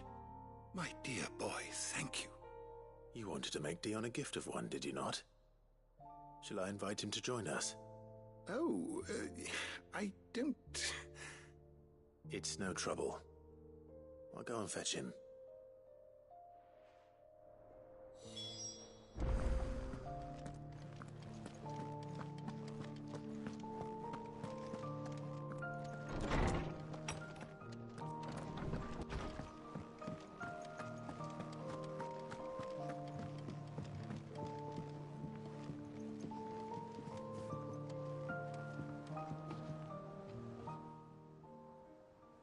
Highness, would you do me the honor of accompanying me? Now. It is time, then. No. Only to the shelves. Our lawsman has something he'd like to give you. Master Harpocrates. No. I dare not show my face before him. Not after everything I have done. I have taken countless innocent lives. And ruined countless more. All because I was weak. I have sworn to atone for my crimes or die in the attempt. But were I to meet with him again, and see in his eyes what I have become, I fear that my resolve might falter. Then that is all the more reason to do it. Test your resolve. Prove to yourself, and to him, how strong it truly is.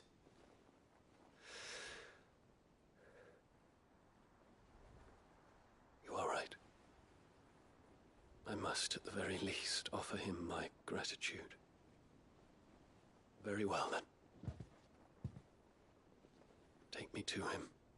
Follow me.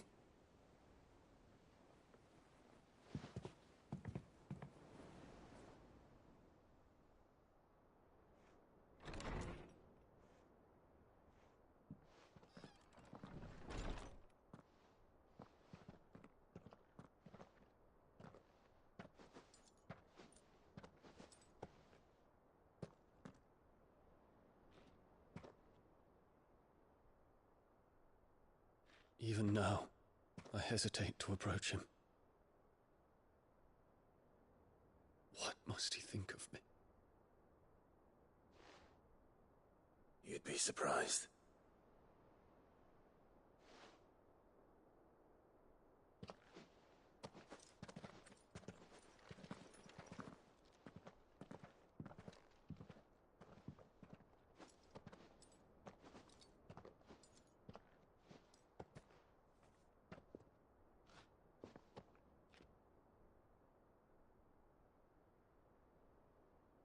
Master Harpocrates, pray, accept my apologies for leaving your tutelage before my studies were complete. Your lessons opened my mind to a world quite unlike the one I had imagined from within the gilded confines of the palace. And I shall be forever grateful for the efforts you made to enlighten me. Lift up your head, Your Highness. The deeds of youth require no apology. That you took the time to visit me says much about the man you have become. Now, there is something I would like to show you.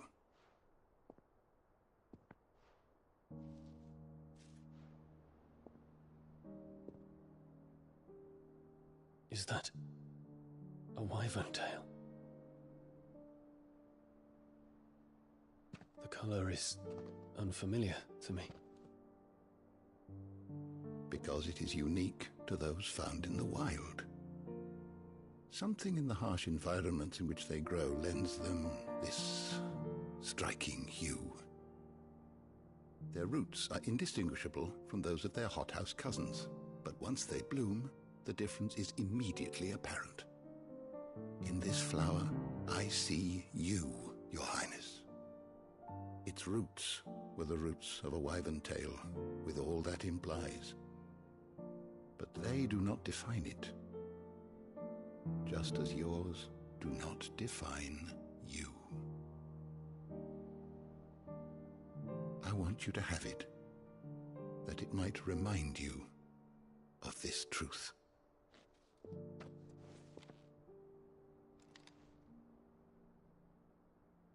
Master Harpocrates, I would ask of you a service. Keep your gift until I have fulfilled my duty to the realm, for only then shall I be deserving of it.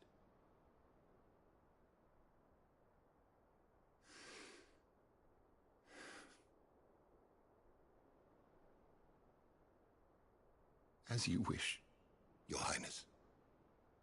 I shall await your return.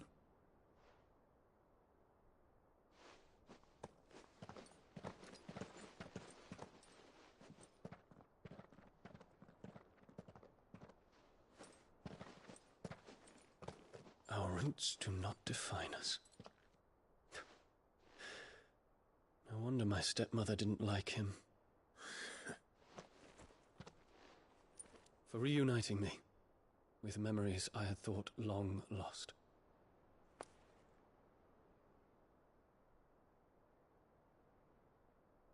I shall not forget this.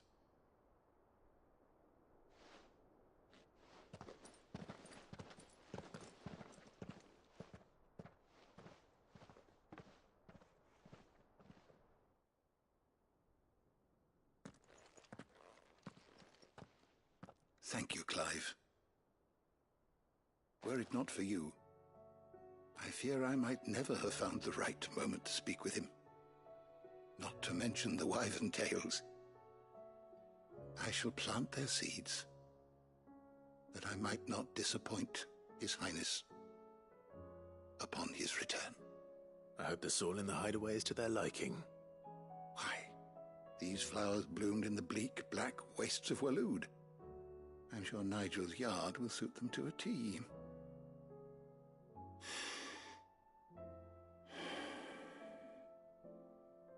When it comes to expressing one's gratitude, I find that words are seldom sufficient.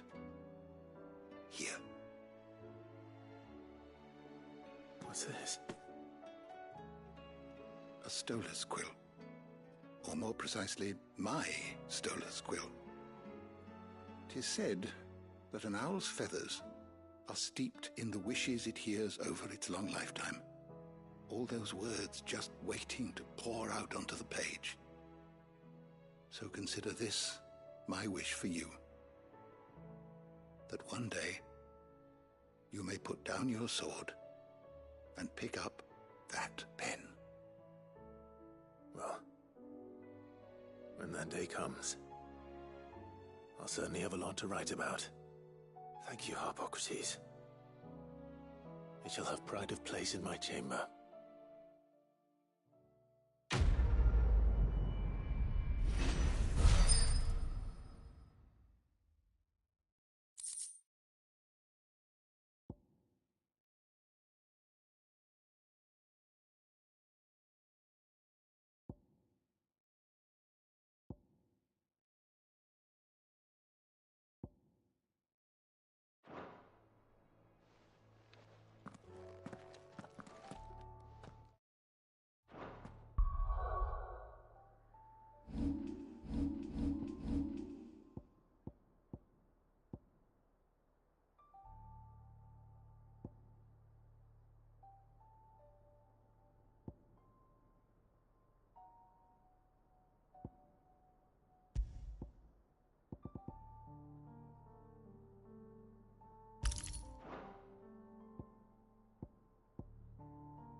What is it this time, Torgal?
First the skies, then the crystal. Say what you will. Lady Karen has seen us.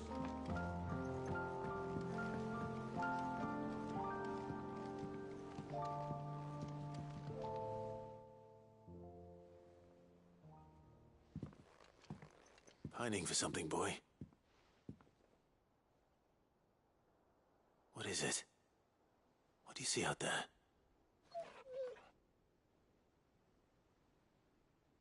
I never did ask where you got that anklet of yours. From Sid, that's why.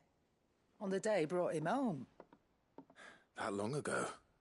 And you're only thinking to ask this now? Sid saw that the pup had a habit of gnawing on his leg, since you ask. Clap that there iron on him to keep him from doing it. What was wrong, boy? I'll take like as not. Must have been hard on the poor whelp losing his loving masters at such a young age. Doubly hard in being a frost wolf, torn away from his icons and all. Sid would always tell him, you want that iron gone, you find what it is you're looking for. I reckon what he were looking for was you. I'm sorry, Torgal. Sorry for making you wait so long. Let's get that thing off you.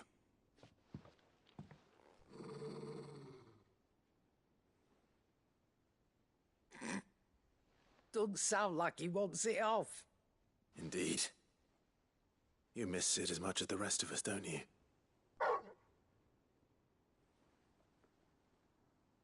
You want me to go with you somewhere?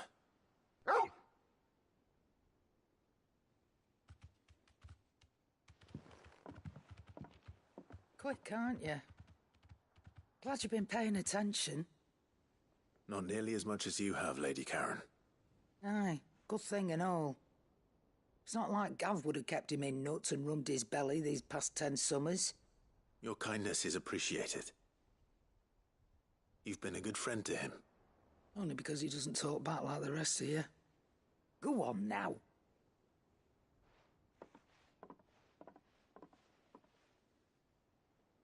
Where to then, Torgal?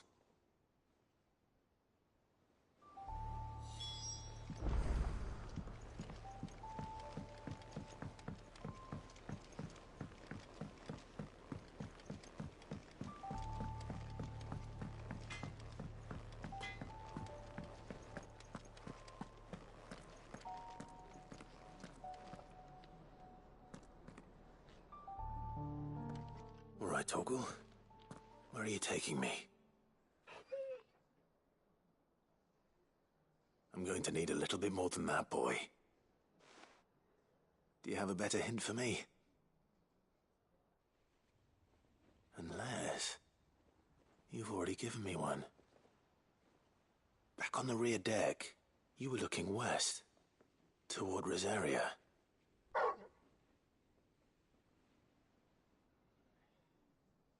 Why don't we try the rookery?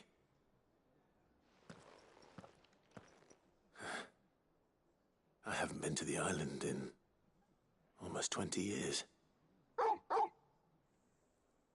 To Port Isolde, then. Fingers crossed the old mooring is still there.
It's still here.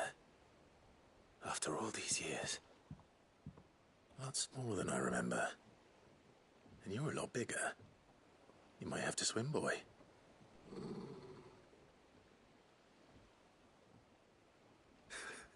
I wasn't being serious.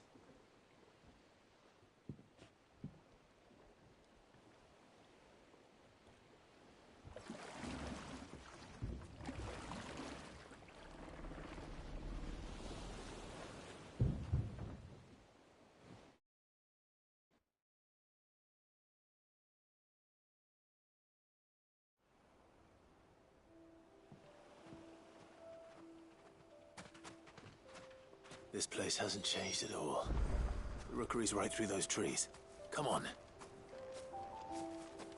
Race you there? I bet I could still beat you.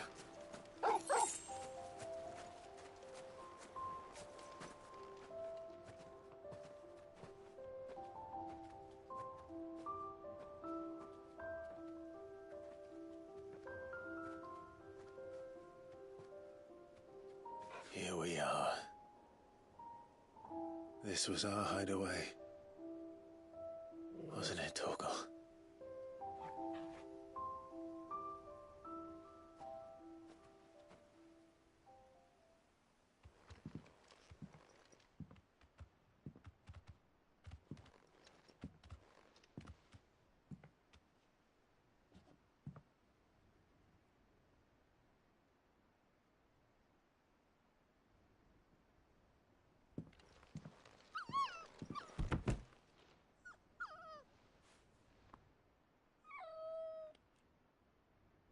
Coming here helped me to forget who I was. Or wasn't. Prince, shield. Son his mother could love. Had I been any one of those things? Perhaps.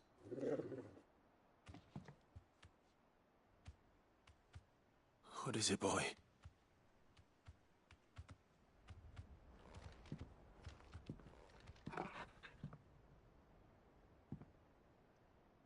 This is all from the castle. And Phoenix Gate. Did you bring these here?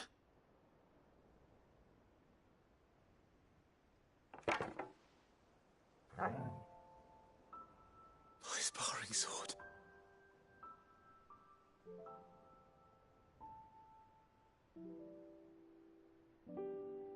Well, well. You never stopped looking for me, did you, boy?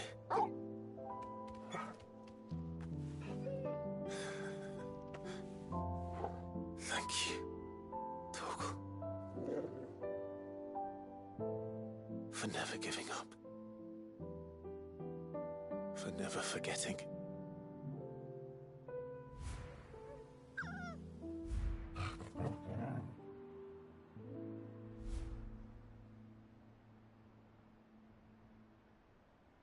Let's take this with us, shall we? So I don't forget either.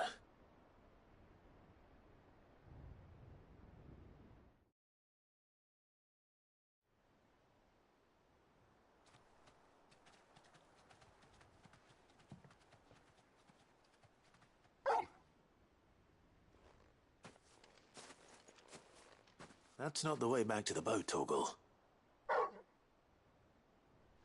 All right. I'm coming.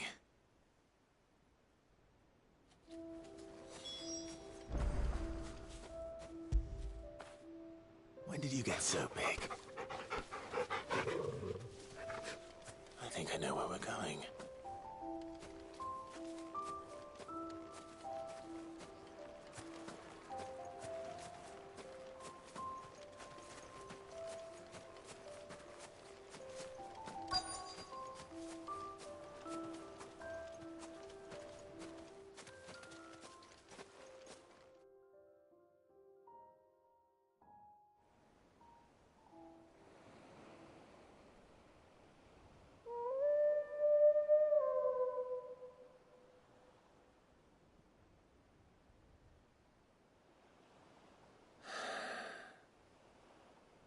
People always talk about the importance of putting the past behind you. But without it, we wouldn't be who we are today. And we certainly couldn't steer our way to a better tomorrow. Come on, Torgal. Let's go home.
A fortress? The garrison is threatening to pull their sentries from the markets if we don't cooperate. I would speak with this Duke. Saw the captain just now.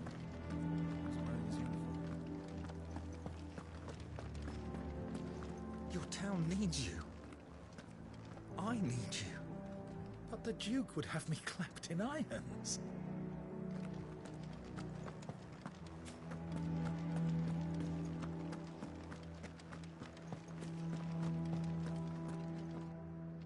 Do you have a moment, Clive? What is it? It's the Duke, unsurprisingly. His Eminence has assumed full control of the garrison and put every able-bodied man to work on the fortifications. The town was left all but unguarded, so Philippe was compelled to form a citizens' watch to fill the void. And though my dear boys have been characteristically willing to assist him in this, they want for bodies. So I was wondering if you would lend them your strength, that the people of Northreach might sleep easier, if only for a few nights. Of course. Whatever you need. Thank you, Clive. What would I do without you? Philippe told me he had men stationed at... Where can I find the mistress of this establishment? Here, my lady. To whom do I have the pleasure of speaking? My name is Sabine, and it is my displeasure to be the daughter of the Duke of Oriflamme, who I understand is causing you and your town no small amount of trouble. I wish to speak to you about what might be done. Very well. Let us speak. I trust you'll forgive me, Clive. Absolutely. Our conversation can wait. Please, proceed. As you know, my father is a most overbearing and supercilious man, and I join you in objecting to his every action. Indeed, I owe you my thanks for continuing to argue against his reckless plans. Yet I fear he is not one to be swayed by reason. No. He must be made to face the consequences of his actions. And who would make him do this? I would. Myself and several other like-minded individuals. Were you to join us, we would surely have the strength to drive him from Northreach for good. Does that not seem a trifle... drastic. Drastic action is precisely what is called for. Unless you are content to see your people downtrodden and dispossessed. My father would have it that citizens exist only to serve the Empire. That they should be forced to make every sacrifice to ensure her revival. But he is wrong. It is not the people who must serve the Empire, but the Empire who must serve her people. He's always been like this. Scornful of the opinions of anyone he judged beneath him. But he cannot be allowed to ride roughshod over the common folk any longer. We must fight him. By all possible means. Fight him? No. My purpose is to quell the tension in Northreach, not to stoke it. Respectfully, my lady. Our only chance of saving this town depends upon every one of us uniting against our common enemy. Your father and his followers included. While I understand your frustrations, I cling to the hope that he may yet be won round. False hope, I assure you. But I see that your mind is made up. I shall bother you no longer. If you will extend me the same courtesy, I bid you good day. She certainly has spirit. Indeed. But unfortunately for us, that spirit is only likely to harden the Duke's resolve, which may be enough to seal the fate of this town. Not that she cares. This is all about her and her father. Families. I'm sorry, where were we? Ah, yes. I was about to tell you of Philippe's plans for the town watch, but perhaps it's better that you heard them from him. I believe he's in the market, if you'd be so kind as to seek him out. Right away. It's just a pity I cannot join you. I'd like to see the two of you in action together.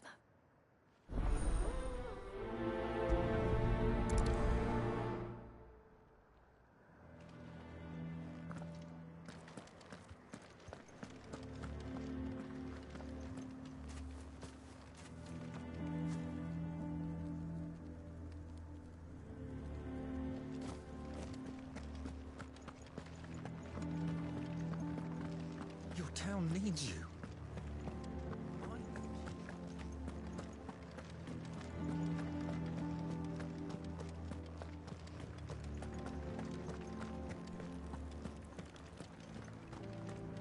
The Duke might have soldiers at his beck and call, but us common folk follow the Dame, and no one else. What does the Dame have to say about all this, I wonder? Surely she can't allow it. So you are content to abandon the people to their fates? I'm not abandoning anyone to anything. Look, I'm sorry, but I've got a job to do here.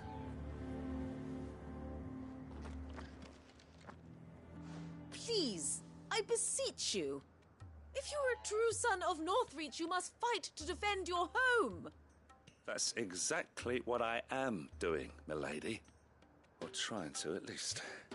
The land is crawling with fiends, and someone has to keep watch. Even when our true enemy is hiding in the garrison? Fine. You're not the only able-bodied man in Northreach. Thank you so much for your help.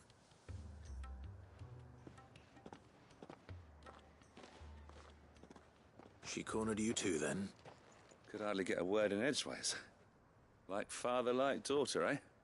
She made an uninvited appearance at the Vale earlier, hoping to convince the Dame to join her in fomenting rebellion. I bet that went well. Her ladyship seems to have a way with people. Anyway, what brings you here? Our mutual friend thought you might welcome some help.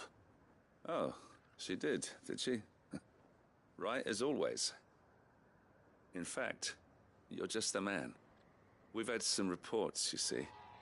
Sightings of, you know what. They're back. Seems that way. All over, too.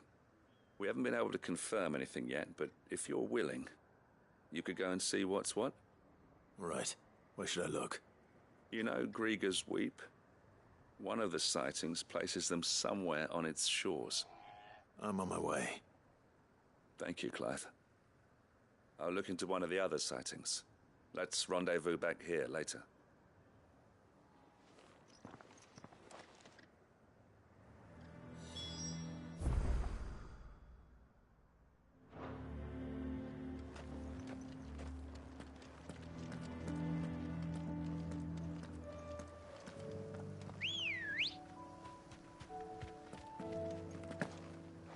Let's go. Run like the wind.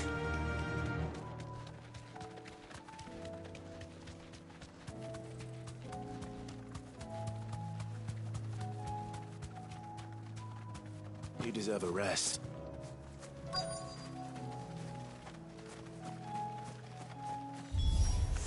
Damn it. The reports were true. I need to stop them before they get to the town.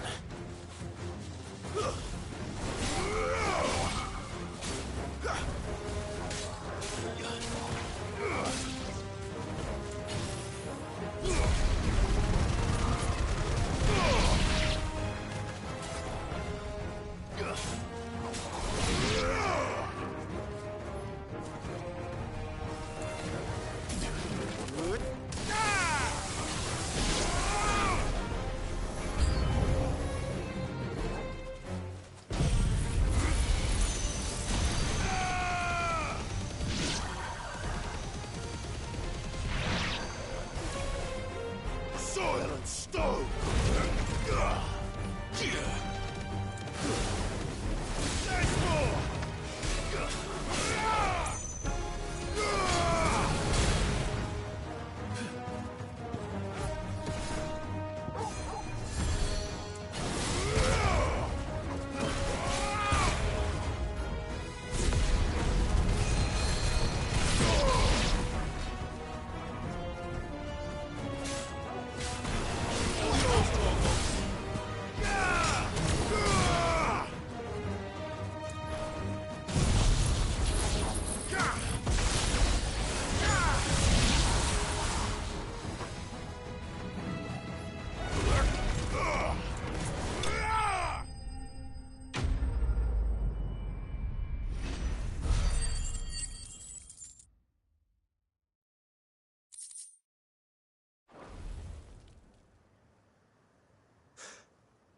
Call that a test, Ultima? Clive, it's me.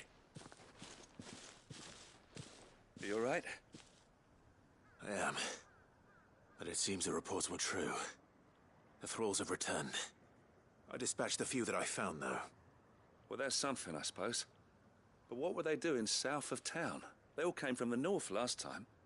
We might be able to fend off an attack from one side or the other, but from both? Do you have eyes in the north? Some. I should probably go and have a look, though, just to be sure. You head back to Northreach. I want you there just in case war breaks out while I'm away. What do you mean? Her ladyship's been busy working her magic on the townspeople, stirring up ill feeling towards her father. But she'll have her marching on the barracks if we're not careful. What? This is exactly what the Dane was afraid of. I'll do what I can to calm things down. Be careful out there, all right? Don't worry, I'm not like you. One sniff of those things and I'm running back to town screaming blue murder.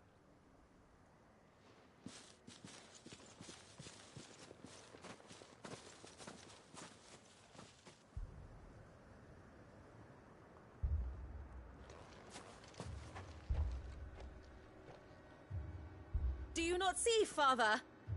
The people of Northreach have given enough, and only a fool would ask for more. Listen to me, Sabine. Where would our people be without their country, hmm? The Empire is their sword and their shield. It is she that ensures they can live without fear. But now she teeters on the brink. Without their sword, how will the people fight? Without their shield, how will they protect their kin? Can the unarmed stand against the advancing hordes? No. But there is yet hope. A new shield, a new sword. A new empire. We can rebuild Sandbreck, just as Great Grieger wills it. Perhaps we could, Father. But we don't want to.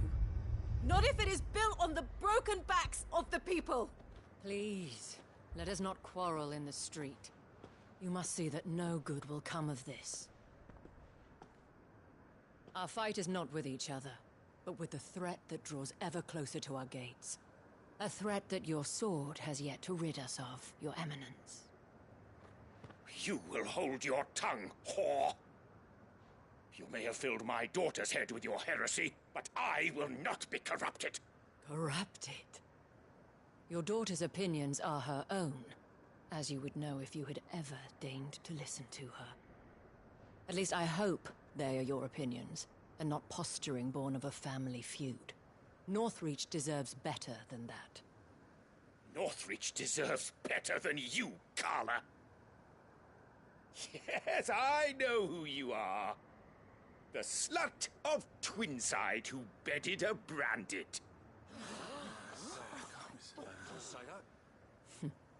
Jealous, are you? That a woman might choose a bearer over a pious man of Griega. Clive! I met a swarm of thralls coming south from Oriflamme. Hundreds of them. Too many to count. No. Work on the fortifications has scarcely begun. We will retreat to Caernarvon and there make our stand. Did you hear me? That was an order!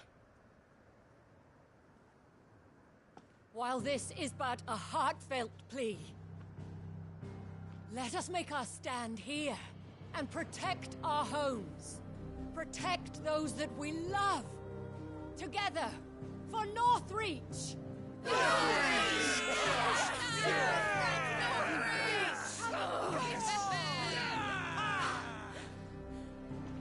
You heard the dame?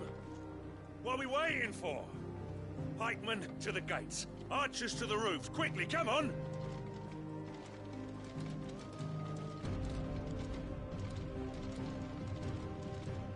But she is but a common... whore, yes. And we'd follow her to the gates of hell.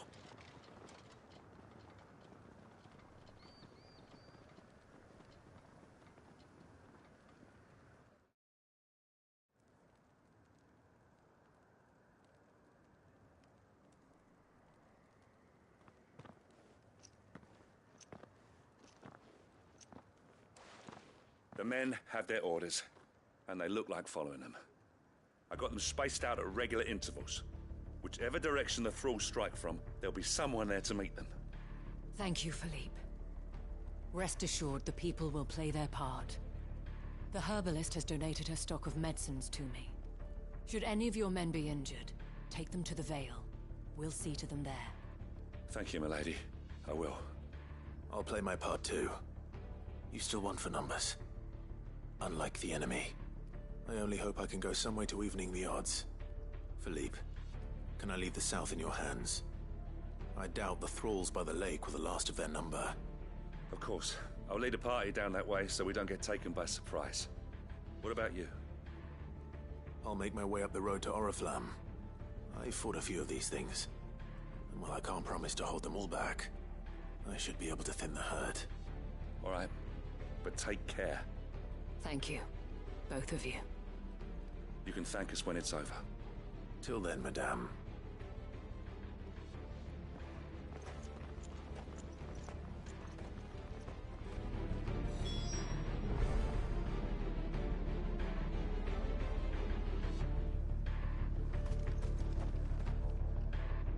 I have served the Duke for many years, and I hope to do so for many more.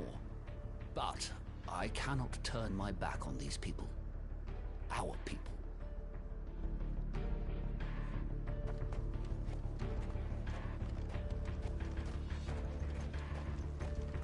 Merciful creature, wherefore would you forsake me? Father.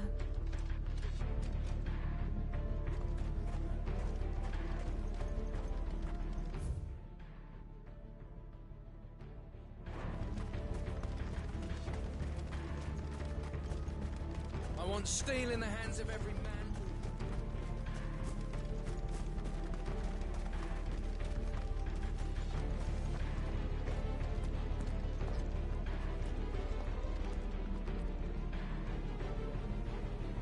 If any get by, you can trust we'll be here to meet them head on.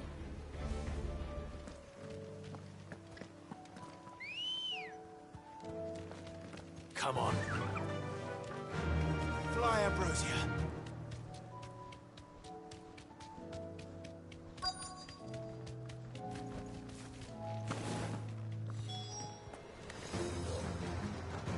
This is more like it. Come on, then. Test me.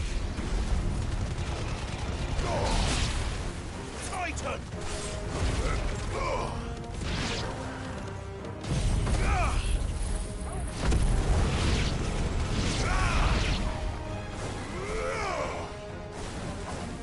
And another!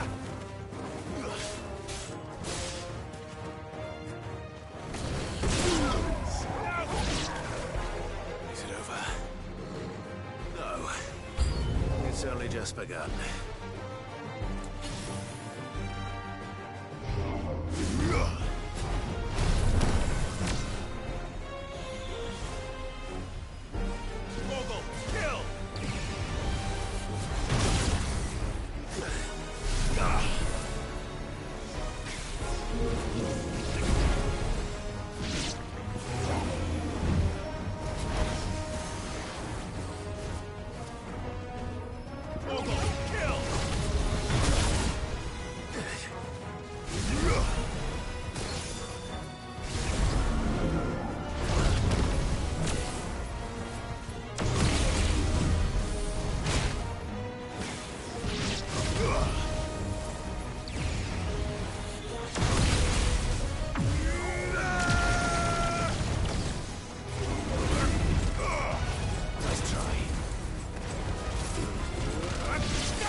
That looks to be the last of them.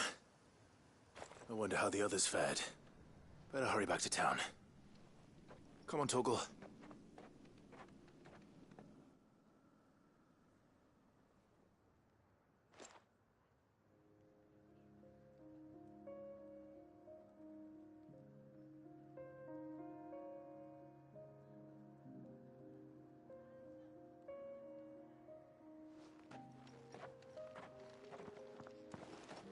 Clive, it's good to see you. And you. The road to Oriflamme is clear. How did you and your men fare? Well, we ended up fighting for our lives down by the lake. Took a few nicks, but nothing the girls of the Vale can't put right. Glad to hear it. Well, it seems we've survived. For the time being, at least.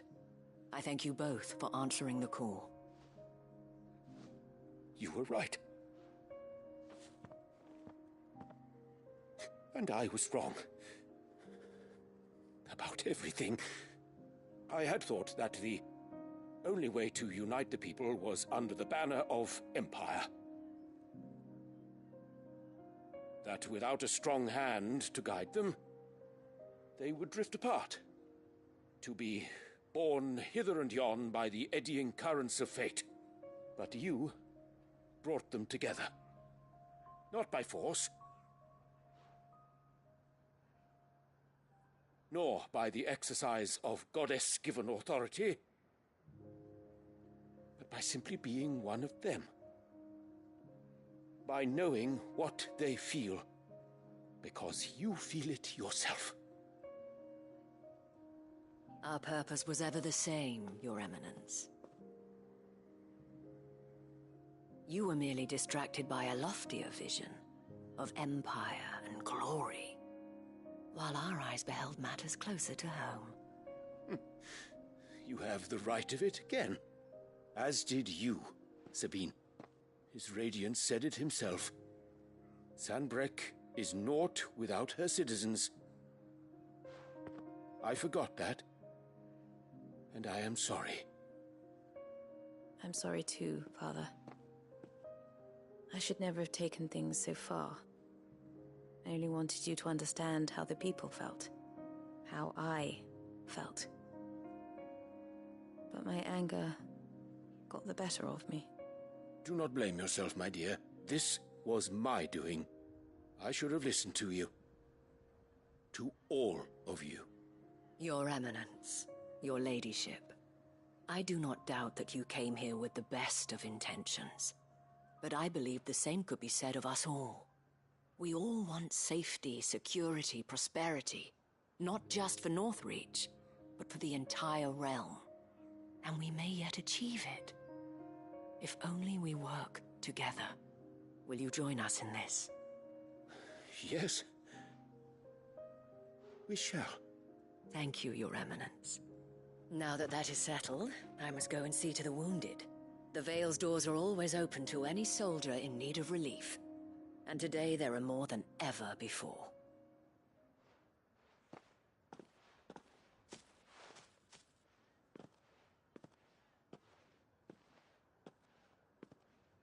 Madame Isabel is a rare soul indeed. In these dark times, I see that it is not men like me who should lead the realm, but women like her. You're right. If only I'd listened to her when I had the chance. Forgive me for saying so, milady, but you still do. The Dame said it herself. We can turn things around. We just have to work together. And that goes for you, too. You're one of us now. One of you? Well said, Captain. Let this be a new beginning. Not only for Sanbreque, but for us. Well, since there's nothing more to be done here, I should see if Isabel needs any help moving the wounded.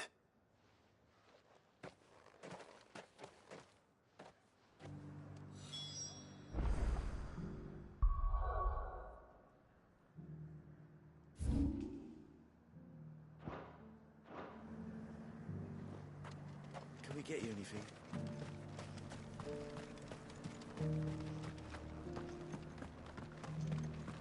One of the dames, aren't you? Leave it to her to spot an able body.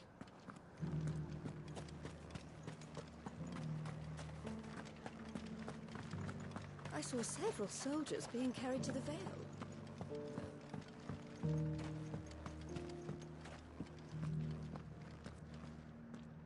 How goes the treatment of the wounded? I'd be happy to man one end of a stretcher if it would help. You've helped quite enough for one day, Clive. Thank you. Don't mention it. Oh, but I must. After all you've done for this town, it is the very least you deserve. Tell me, if Northreach had fallen, what would you have done? A woman of your means could find a home anywhere in the realm, but I sense you would rather have died here. It's a long story. For you, madame, I have all the time in the world.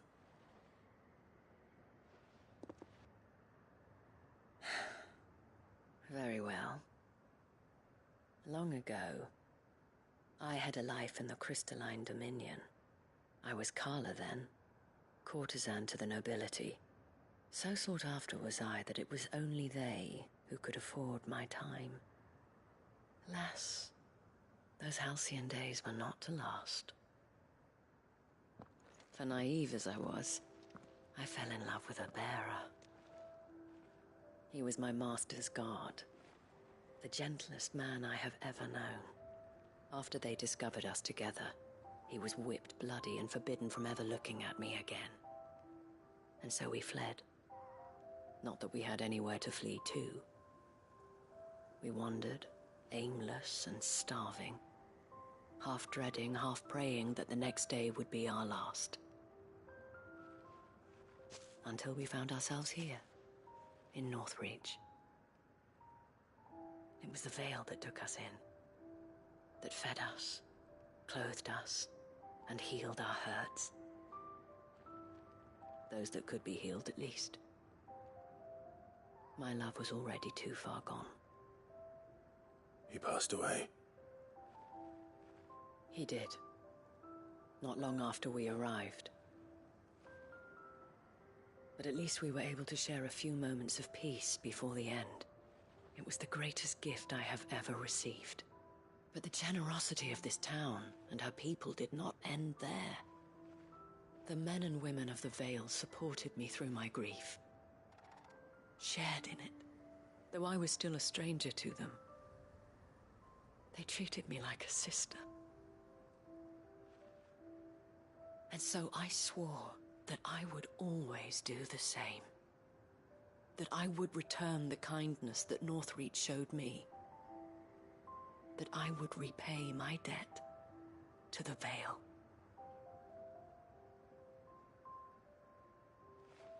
Thank you, Isabel, for sharing this with me.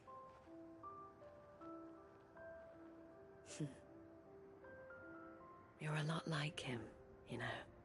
Perhaps that is why I have such a soft spot for you. Never stop fighting, Clive. And I shan't either. I know that it will not be easy to keep Northreach together. But our efforts will be rewarded. Just look at us now. The people, the soldiers, even the Duke of Oriflamme and his daughter. All united in defense of this town that we have come to call our home. And what of you? Can we count on your support too? Always.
Are you buying or selling?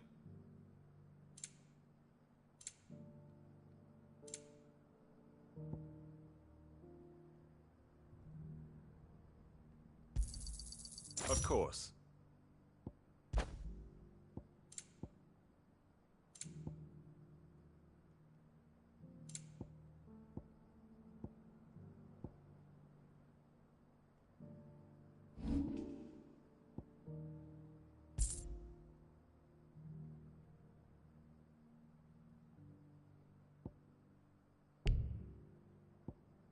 Take care.